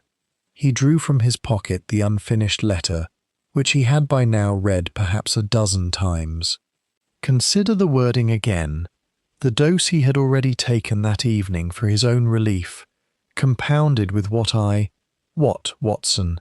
What did she add, and why? A woman confessing a simple accident does not speak of compounding doses as though she had made a considered calculation, however mistaken. And consider further, If this were pure accident, discovered only after the fact, why construct so elaborate a deception regarding the date of death at all? An accidental overdose, honestly reported, invites sympathy and, at worst, a charge of negligence. It is deliberate murder, planned and executed with foreknowledge of its concealment, that requires 3 days of impersonation to establish a false alibi for a co-conspirator who could not otherwise be protected. You believe the letter itself was intended to mislead, that even her confession is a performance. I believe, said Holmes slowly, that Mrs. Bruce, finding herself cornered, has attempted one final piece of theatre worthy of her nephew's own training. A partial confession, framed as tragic accident and self-destructive remorse, calculated to arouse pity rather than prosecution, while the laudanum itself was measured. I strongly suspect, in a quantity sufficient to produce alarming symptoms without proving fatal, by a woman who has spent 18 years in a household and cannot fail to know a great deal about the effects of drugs upon the human frame. I do not believe Mrs. Bruce intends to die tonight, Watson.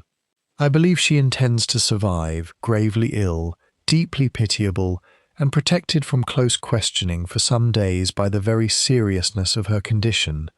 Time enough, perhaps, for Vane Harcourt to complete whatever final arrangements the missing will's continued absence still requires. I confess this theory struck me, at first hearing, as excessively subtle even for Holmes, born perhaps of exhaustion and the strange, restless energy the case had provoked in him.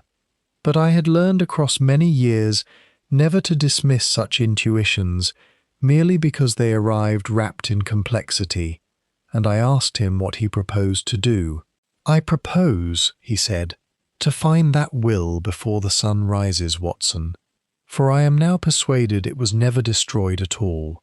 A woman canny enough to stage her own poisoning as a defensive measure is not a woman who would carelessly burn a document that might, in some future extremity, be produced to bargain for her own protection or her nephew's leniency.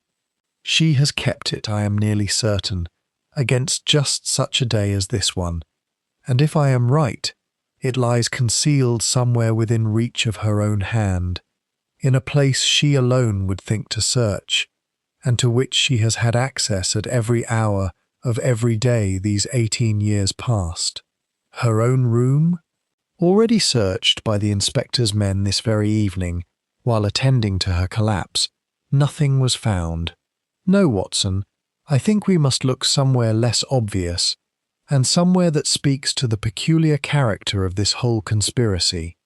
A scheme built, from its very foundation, upon the impersonation of a dead man in his own familiar chair. I begin to suspect the study itself has not yet yielded all its secrets, and I mean to return there directly, whatever the hour, and examine it once more with fresh eyes before this night is through.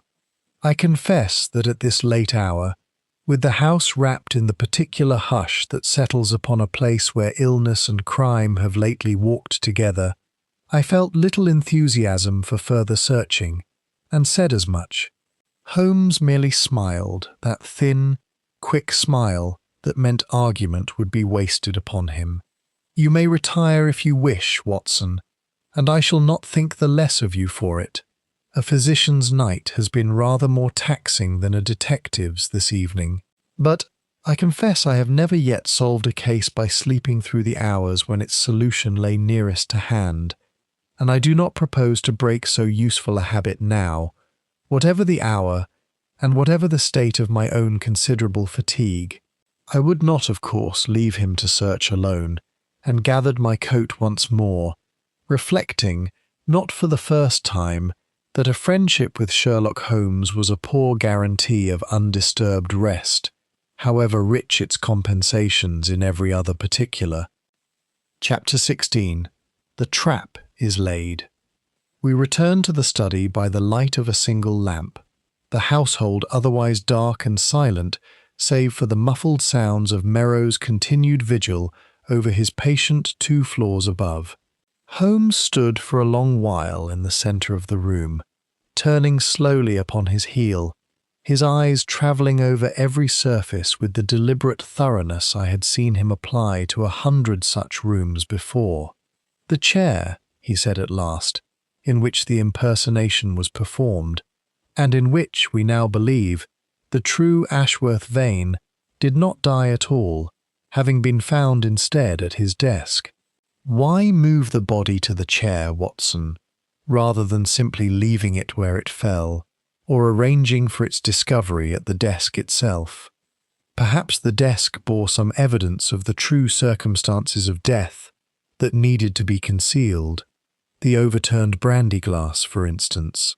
Just so, and if the desk required attention, required cleaning, rearranging, perhaps even the removal or replacement of certain items upon it, then the desk itself, Watson, and not the chair, is where I should expect a woman in Mrs. Bruce's position to have concealed something she wished kept safe, yet close at hand, in a room she alone, among the household, had occasion to enter and tidy each day without arousing comment." He fell upon the desk with renewed energy, examining first its surface, then its drawers, each of which had, as Finch had assured us, already been searched and found to contain nothing but ordinary correspondence and household accounts. But Holmes was not satisfied with the drawers themselves. He drew each one entirely from its housing and examined the cavity behind, tapping the wood, measuring with his eye the depth of each recess against the visible dimensions of the desk's frame. "Watson," he said suddenly, his voice sharp with discovery, "observe this lowest drawer. Its interior depth, measured from front to back, falls some 4 inches short of what the desk's outer casing would allow. There is a false back here, or I am very much mistaken." I brought the lamp closer as his long fingers explored the drawer's rear panel, discovering at last a small catch concealed beneath a moulding, which yielded, upon pressure, to reveal a narrow cavity behind, and within it, folded twice, a document bearing Ashworth Vane's own signature at its foot, witnessed, as Finch had specified, in a hand I recognized from the solicitor's own description as belonging to his former clerk. "The new will," I breathed, "signed after all." "Signed," Holmes agreed, unfolding it with the greatest care, "which changes the complexion of this whole affair rather more gravely than I had anticipated. If Ashworth Vane signed this instrument before his death, then its concealment was never merely an act of preventing a signature from being obtained. It was the deliberate suppression of a valid legal document, undertaken, I now believe, in the full knowledge that the old man's true wishes had already been formalized beyond recall, and that only its physical disappearance stood between Vane Harcourt and utter ruin." He held the document to the lamplight, studying the date beneath the signature with narrowed eyes. "Signed on the very day Finch brought it to him for execution, the day before his death, by Finch's own account, and by the fishmonger's testimony that confirmed the maid's story of the Tuesday dinner. Watson, I believe we may now reconstruct the whole sequence of that fatal night with confidence." Ashworth Vane signed this will, retired to his study to enjoy a glass of brandy in quiet satisfaction at having settled his affairs according to his conscience, and within that same evening, or the one following, was given a fatal dose of some sedative substance by the very woman who stood to lose the most, ironically, by the will's faithful execution, unless she had already struck some separate bargain with the nephew who stood to lose everything should it stand. Then Mrs. Bruce killed him not to prevent the new will's signing, which she perhaps did not even know had already occurred, but afterward to suppress a will already executed at Vane Harcourt's urgent and desperate persuasion, in exchange for whatever price he offered to secure her future beyond what any annuity could provide. I believe so, Watson, though we shall want her own words, or his, to be entirely certain. Come, I think it is time to set our trap in earnest, and I believe I know precisely the theatre in which to stage it. If Mrs. Bruce recovers sufficiently by morning to understand what has been found this night, and if Mr. Vane Harcourt is informed, as I intend he shall be, that the missing will has at last come to light, we shall see very quickly which of these two conspirators possesses the nerve to brazen out a confrontation, and which will break beneath the weight of a truth no longer capable of concealment. Chapter 17. The Reading of the Will. By mid-morning, Mrs. Bruce had recovered sufficient strength, in Merrow's cautious judgment, to be spoken with briefly, though she remained confined to her bed under close watch. Holmes, meanwhile, had arranged through Finch for a formal gathering that afternoon in the drawing-room of Thornfield Grange, ostensibly to discuss the disposition of the estate, now that certain irregularities had come to light, a summons he was careful to word, in terms vague enough to alarm without specifying the precise nature of the discovery that had prompted it. Reginald Vane Harcourt arrived punctually, his face composed into an expression of dignified concern that did not, to my now practised eye, entirely conceal the tension beneath it. Inspector Wadlow attended also, at Holmes's particular request, positioned unobtrusively near the door, and Finch took his customary place beside the writing-table with the will, the true will, signed and witnessed, laid before him, though covered still by a plain folder whose contents were not yet revealed. "Gentlemen," Finch began, his voice steadier than it had been at our first meeting, "we are gathered to discuss a most serious development in the matter of the late Mr. Ashworth Vane's estate. I must inform you that a document has come to light which materially alters the situation as it has stood these past days. A document," Vane Harcourt's voice, I thought, carried a fraction more strain than the occasion, on its face, warranted. "What manner of document, Mr. Finch?"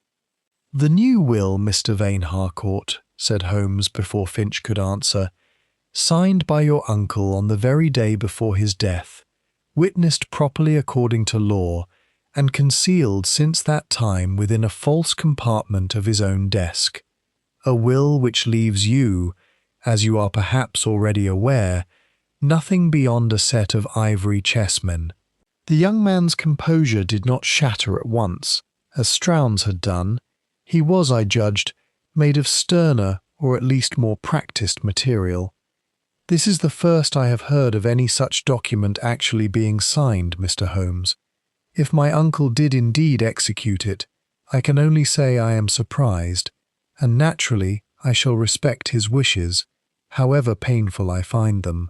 "A commendable sentiment," said Holmes dryly, "though somewhat undermined by the fact that we have already established, beyond reasonable dispute, that you were aware of your uncle's intention to alter his will before his death, that you possessed a pressing financial motive, a debt of some £6,000, called in by persons of considerable ruthlessness, with a deadline falling but 4 days hence, sufficient to explain a very great deal of desperate action, and that the woman who administered the fatal dose to your uncle has this very night confessed, in an unfinished letter intended, I believe, to protect you at the cost of implicating chiefly herself, to a compounding of doses she describes in terms no honest accident could justify."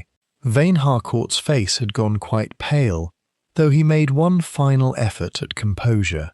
"You accuse me of murder, Mr. Holmes, upon the word of a delirious woman's unfinished letter, and a chain of circumstance that would not, I think, satisfy any court in England."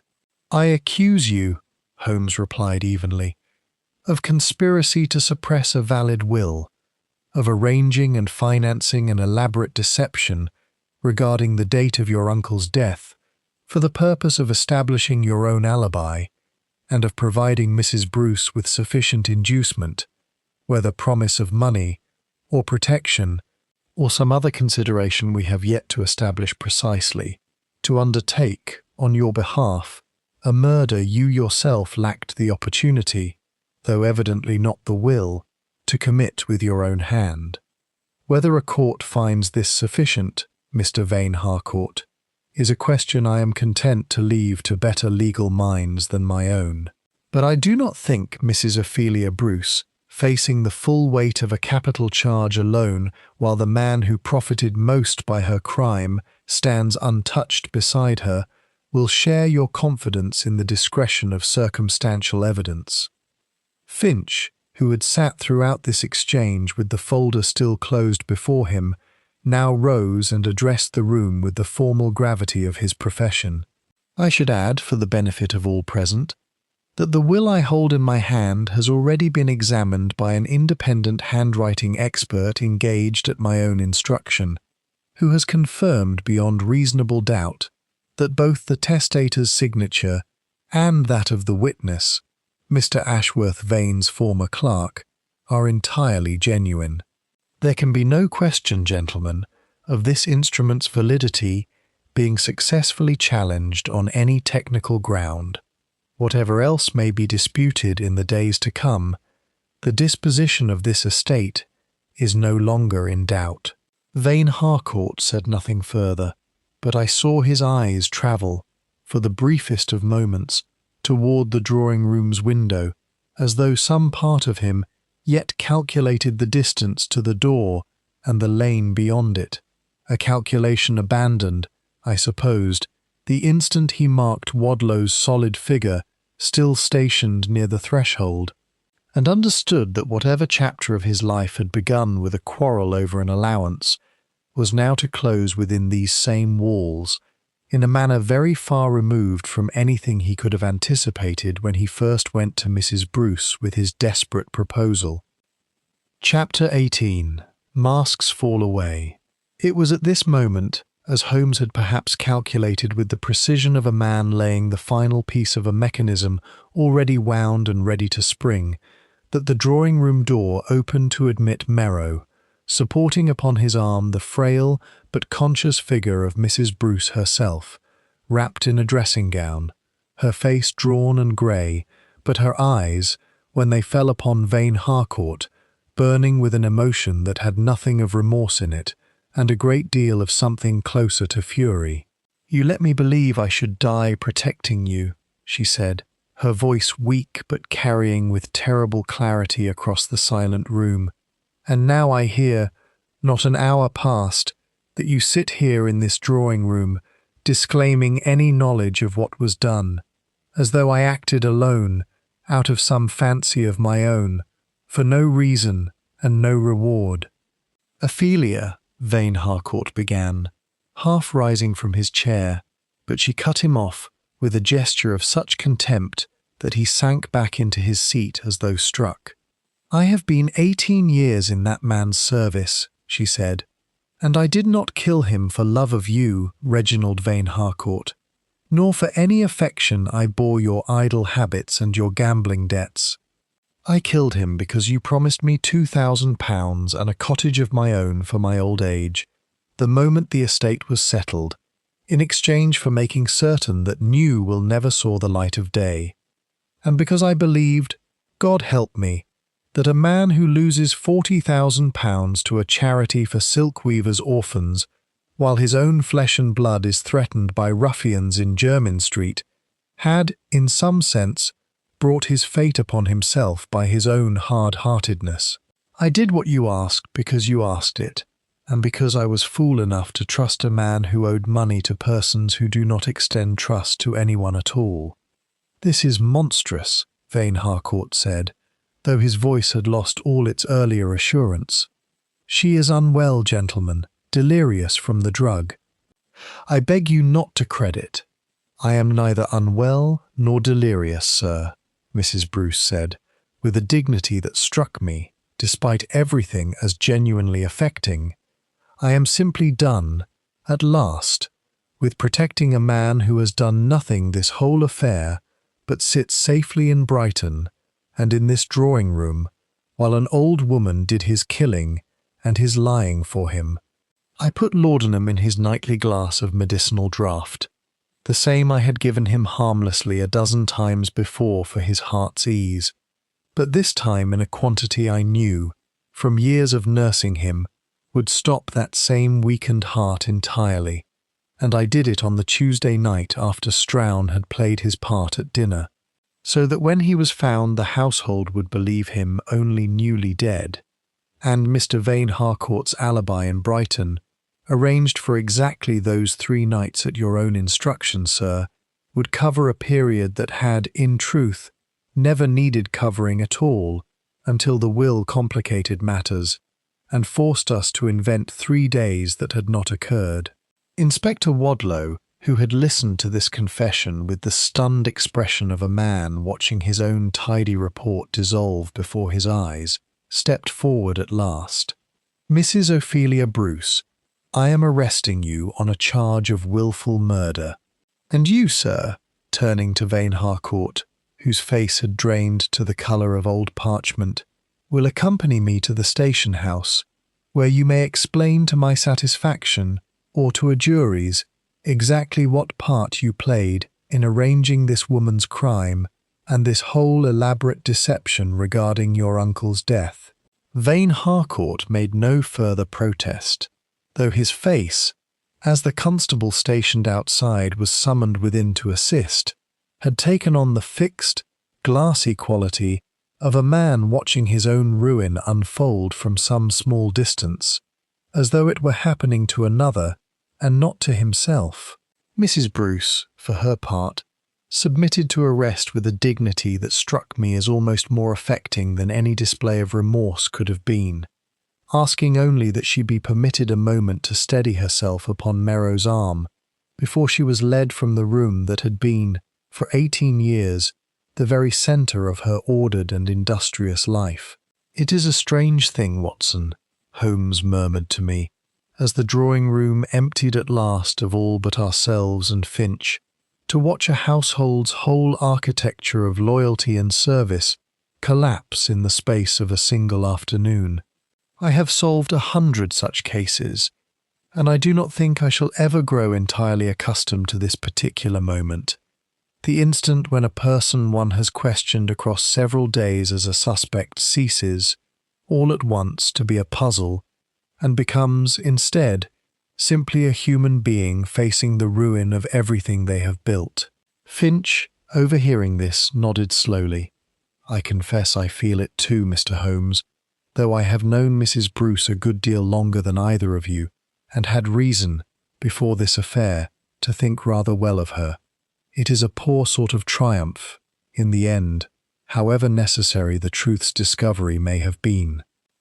Chapter 19. The Full Confession.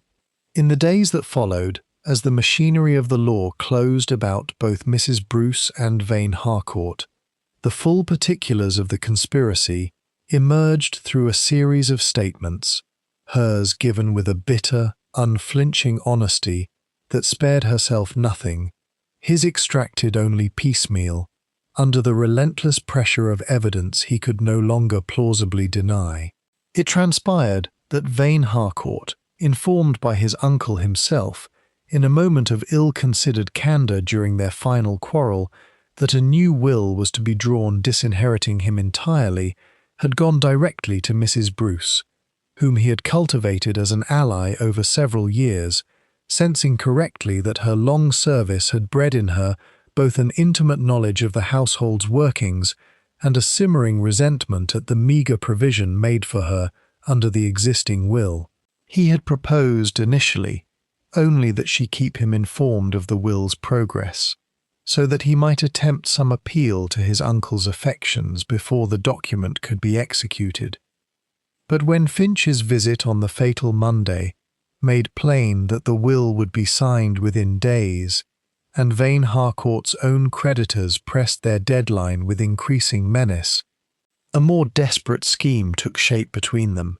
First, the theft or destruction of the will, which Mrs. Bruce judged too risky given Finch's own careful record-keeping of its existence, and finally, when Ashworth Vane retired that Tuesday evening in evident satisfaction at having signed the instrument that very afternoon, the fatal draught administered in his nightly medicine.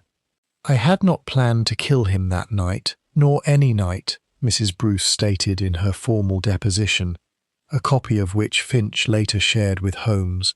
"I had thought only to steal the will once signed and destroy it, leaving matters as they had stood under the old instrument, and no one the wiser that anything had changed at all. But when I went to his study that evening to remove the document from wherever he had placed it, I found him already dead in his chair before the fire, a heart attack, I believe now, brought on by nothing more sinister than the excitement and exertion of the day's business, and I understood in that moment that the will's disappearance alone would no longer serve.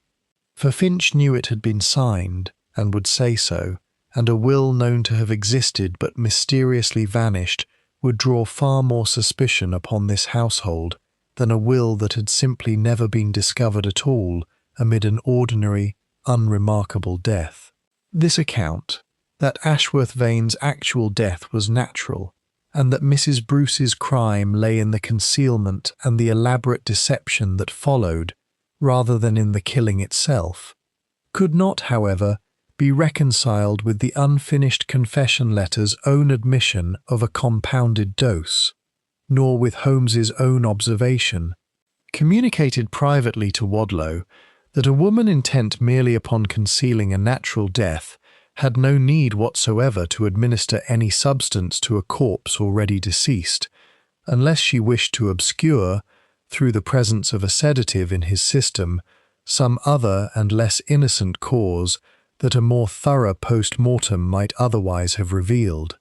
Under further and more searching examination, and faced with the physical evidence Holmes had by then assembled regarding the true state of the brandy glass and the desk, Mrs. Bruce at last abandoned this partial account and confessed the whole truth as she had first declared it before the assembled company at Thornfield Grange, that she had administered the fatal dose herself, deliberately, at Vane Harcourt's urging and for his promised reward, and that the story of a natural death discovered only after the fact had been her final, desperate attempt to soften, in the eyes of both law and conscience, a crime she could no longer deny having committed.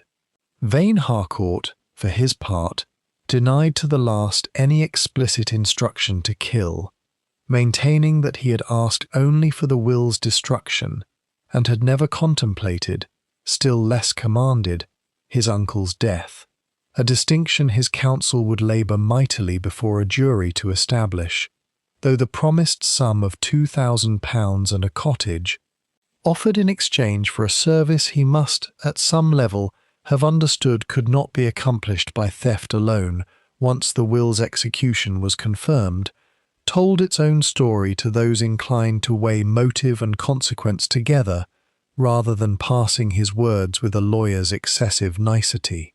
Holmes, reviewing these depositions some time later at Finch's request, remarked to me that the case illustrated a distinction he had long considered more legal than moral in its true character. A man may persuade himself, Watson, that he has committed no murder because his own hand never touched the poison, and he may even persuade a portion of a jury to share that comfortable fiction. But the law of conspiracy exists precisely because such distinctions, however dear to the guilty conscience, dissolve upon close examination into nothing more than a question of who held the glass, rather than who desired its contents to be drunk. Vane Harcourt did not measure the laudanum himself, it is true, but he created, quite deliberately, the circumstances in which measuring it became, to a desperate and devoted woman, the only path remaining by which she might preserve both his fortune and her own future. And a man who builds such a corridor, Watson, knowing full well where it must lead, cannot in justice disclaim the destination merely because another walked it in his stead. Finch, for his part, observed that the case had taught him a caution he intended to carry forward into every will he drafted thereafter, namely, that no instrument of such consequence should ever again be left, even for a single night, without immediate and secure lodging beyond the testator's own household, however trusted its members might appear. "I had thought myself a careful man, Mr. Holmes," he said, with the rueful honesty of a professional confronting his own oversight. "But I confess this affair has shown me a carelessness in my own habits that I shall not soon repeat." Chapter 20. The weight of evidence before the household at Thornfield Grange could be permitted any return to ordinary quiet. There remained the formal business of the law to be observed, and Holmes, though he had already communicated the substance of his findings to Inspector Wadlow, judged it prudent to attend in person the preliminary examination held before the local magistrates, if only to ensure that no thread of the case he had so carefully woven together should come unravelled through some procedural oversight. The examination was held in the plain assize room of the Guildford Courthouse, a chamber of unadorned wood and hard benches that seemed, to my eye, to strip away entirely whatever grandeur or terror the events at Thornfield Grange had lately possessed, reducing murder and conspiracy alike to the dry recitation of dates, depositions, and exhibits numbered and catalogued for the court's convenience. Mrs. Bruce, still weak from her ordeal, was brought in under guard and permitted to sit throughout the proceedings, while Vane Harcourt stood in the dock beside her with the pallor of a man who has at last understood that no amount of composure can any longer serve him. Finch, called to testify as to the circumstances of the will's drafting and its subsequent discovery, gave his evidence with the precise, unemotional clarity of a man long accustomed to the courts, and I observed that the magistrates listened to him with particular attention, understanding as they did that his testimony established, beyond any reasonable dispute, the existence of a clear and powerful motive predating the death itself. Merrow followed, testifying as to the physical evidence of the body's condition and the discrepancies Holmes had first identified regarding the state of the hands and the room's temperature, discrepancies which, upon closer post-mortem examination conducted after Holmes's initial observations, had prompted a more thorough inquiry, had at last revealed unmistakable traces of the sedative compound in the dead man's remains, removing entirely any lingering possibility that his death had been, as Mrs. Bruce's first partial confession had claimed, a matter of natural causes, merely concealed rather than deliberately hastened. When Holmes himself was called, he gave his evidence with the same understated precision that characterized all his dealings with officialdom, laying out the chain of deduction, the maid's testimony, the physician's observations, the tobacco ash, Strahan's unguarded confession of his theatrical engagement, the discovery of the concealed will, with such economy and clarity that even the most sceptical of the presiding magistrates found little occasion to interrupt or question his conclusions. I confess I watched Vane Harcourt's face throughout this recitation with a certain grim fascination, observing how each fact, laid before the court in its proper sequence, seemed to strike him with fresh and undiminished force, as though he had somehow persuaded himself, in the intervening weeks, that the case against him might yet prove less complete than it in truth was. "You will understand, gentlemen," Holmes concluded, addressing the magistrates directly, "that no single piece of evidence I have presented today would, standing alone, suffice to establish guilt beyond reasonable doubt. A cigarette's ash, a favoured hand, a hastily dressed dinner tray, these are the small and circumstantial fragments from which the larger truth of a conspiracy must be assembled, much as a mosaic is assembled from fragments of coloured glass. no single piece of which conveys the picture entire. It is only when these fragments are set together, each confirming and reinforcing the others, that the true design becomes impossible to mistake for anything but what it is: a deliberate, calculated conspiracy to murder, undertaken by two persons acting in concert, each supplying what the other lacked: the housekeeper her intimate access and knowledge of the household's routines, the nephew his desperate motive and his willingness to purchase, with money he did not yet possess, a crime he lacked the opportunity to commit with his own hand. The magistrates, having heard the whole of the evidence laid before them, committed both Mrs. Bruce and Vane Harcourt for trial at the next assizes upon charges of wilful murder and conspiracy to murder respectively, a decision that occasioned no surprise among those who had followed the proceedings closely, though I noted that Vane Harcourt's counsel, a sharp-featured young barrister of evident ambition, immediately began marshalling what arguments he could regarding the distinction between instigation and instruction, a distinction upon which, as Holmes had predicted, the young man's ultimate fate before a jury would very largely turn. Chapter 21. Aftermath at Thornfield. The trial of Ophelia Bruce and Reginald Vane Harcourt did not take place until the following spring, the intervening months given over to the slow, methodical work of the law, depositions taken, witnesses assembled, counsel briefed on both sides with the thoroughness such a case, touching as it did upon a substantial fortune and the reputations of persons of standing, demanded.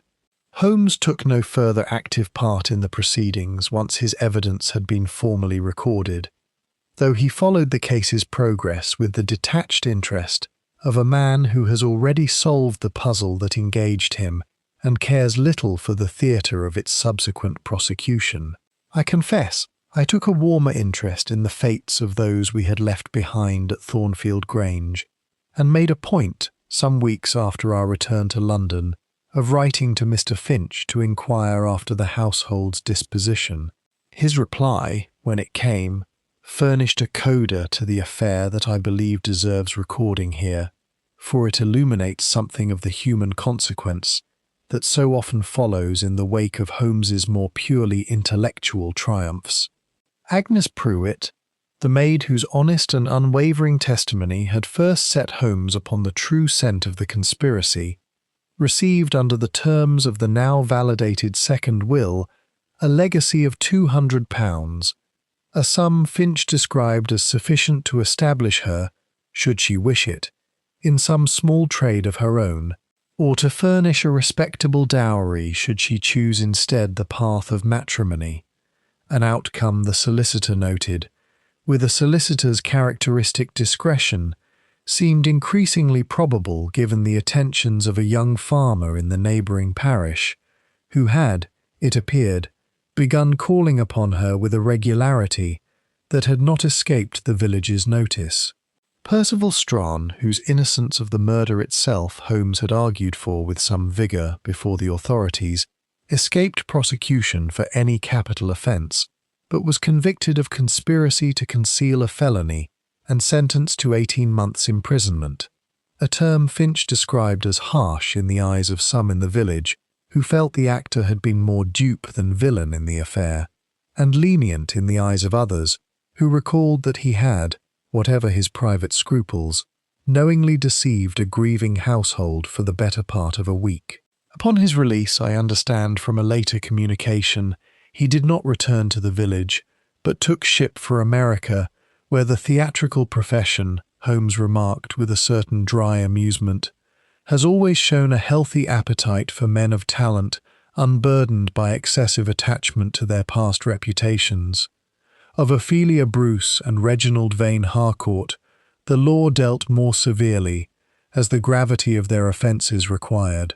Mrs. Bruce, convicted of wilful murder, despite her counsel's earnest efforts to characterize her crime as one of provoked desperation rather than cold calculation, was sentenced to death, a sentence subsequently commuted in recognition of her cooperation with the prosecution and the mitigating circumstances of her long and previously blameless service, to penal servitude for life. Vane Harcourt fared little better, his counsel's careful passing of instruction from inducement failing to persuade a jury that had heard, with their own ears, Mrs. Bruce's unflinching account of the bargain struck between them. He was convicted as an accessory before the fact to murder, and sentenced to 15 years penal servitude, a term that effectively extinguished whatever remained of the fashionable life he had so recklessly mortgaged against an inheritance he was never, in the end, permitted to enjoy. The estate itself, once the legal proceedings had run their course, passed as Ashworth Vane had intended into the charitable trust established for the benefit of orphaned children of silk weavers, administered under Finch's continued stewardship with, I am told, considerable diligence and no small measure of personal satisfaction on the solicitor's part at having, in the end, seen his late client's true wishes honoured, despite the elaborate conspiracy that had so nearly thwarted them entirely. "It is a curious thing, Watson," Holmes remarked to me one evening, some months after the trial's conclusion, as we sat before our own fire in Baker Street, with the case's papers spread between us for the final ordering of my notes.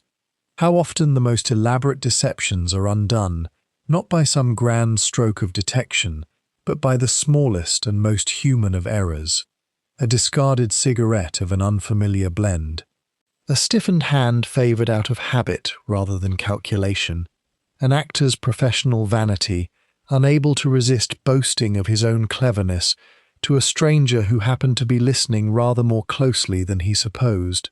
Mrs. Bruce constructed a scheme of considerable sophistication, Watson, and very nearly succeeded in it, but she reckoned without the fact that a household of servants, however carefully managed, notices a great deal more than its masters, living or dead, ever suppose, and that a maid's honest memory of a fishmonger's overturned cart proved in the end a more formidable adversary than any clever concealment devised against it. Chapter 22. A case closed, a pipe lit. It remained only for Inspector Wadlow, whose initial certainty regarding the case's simplicity had been so thoroughly overturned, to make what peace he could with the affair's conclusion, a reconciliation he effected. In his own gruff fashion, during a final visit to Baker Street some weeks after the trial, ostensibly to return certain papers Holmes had lent to the prosecution, but in truth, I suspected, to offer an acknowledgment his professional pride would not permit him to phrase as an apology outright. "I'll say this for you, Mr. Holmes," he said, standing rather stiffly upon our hearthrug with his hat turned in his hands. "You saw further into that business than I did, and further than I care to admit, given how confidently I'd have signed off on a natural death, and thought no more of it, had Finch not been fool enough, begging his pardon, to send for you in the first place. A maid's confused memory, I called it, and a solicitor's fancy. I might have let a murderer walk free on the strength of my own certainty. You are not the first officer of the law to mistake a tidy explanation for a true one, Inspector," Holmes replied, with a graciousness I had not always seen him extend to Scotland Yard's representatives. "Nor will you be the last. And I would remind you that it was your own diligence in confirming Vane Harcourt's alibi at the Metropole that first established, beyond any doubt, that he could not himself have played the impersonator's part, a fact that narrowed my own investigation considerably, and for which you deserve rather more credit than you presently allow yourself." Wadlow, visibly gratified by this generous accounting, took his leave shortly afterward, and Holmes settled himself into his armchair with the particular air of quiet satisfaction that always followed the successful conclusion of a case, reaching for his black clay pipe and filling it with the same coarse shag. I noted with some private amusement that Ashworth Vane himself had favoured, and that Strahan's careless cigarette had so tellingly failed to match. "A curious case, Watson, in the end," he said, once the pipe was drawn and a companionable haze had begun to settle about his chair. "Not for any great originality in its motive. Greed and fear of ruin are, after all, the oldest engines of crime known to man, and will remain so until human nature itself undergoes some fundamental revision I do not expect to witness in my lifetime. What made this case remarkable was rather its method, a murder concealed not by the usual crude devices of a fabricated alibi or a falsified weapon, but by the far subtler and more audacious expedient of manufacturing, through sheer theatrical craft, 3 additional days of a dead man's life, purchased at the cost of an actor's borrowed talent and a household's trusting ignorance. I do not think I have encountered its like before, and I suspect I shall not encounter its like again." "And yet it was undone," I said, "by precisely the small human details you so often insist upon: a hand favoured from habit, a tray dressed with unusual care, a cigarette of the wrong tobacco." "Because it is always the small human details, Watson, that resist the most careful theatrical construction. A clever scheme may account for every large and obvious fact: an alibi, a motive concealed, a body's discovery arranged to mislead. But it cannot easily account for the 1,000 small unconscious habits that a genuine life accumulates, and that no performance, however studied, can perfectly reproduce across every unguarded moment."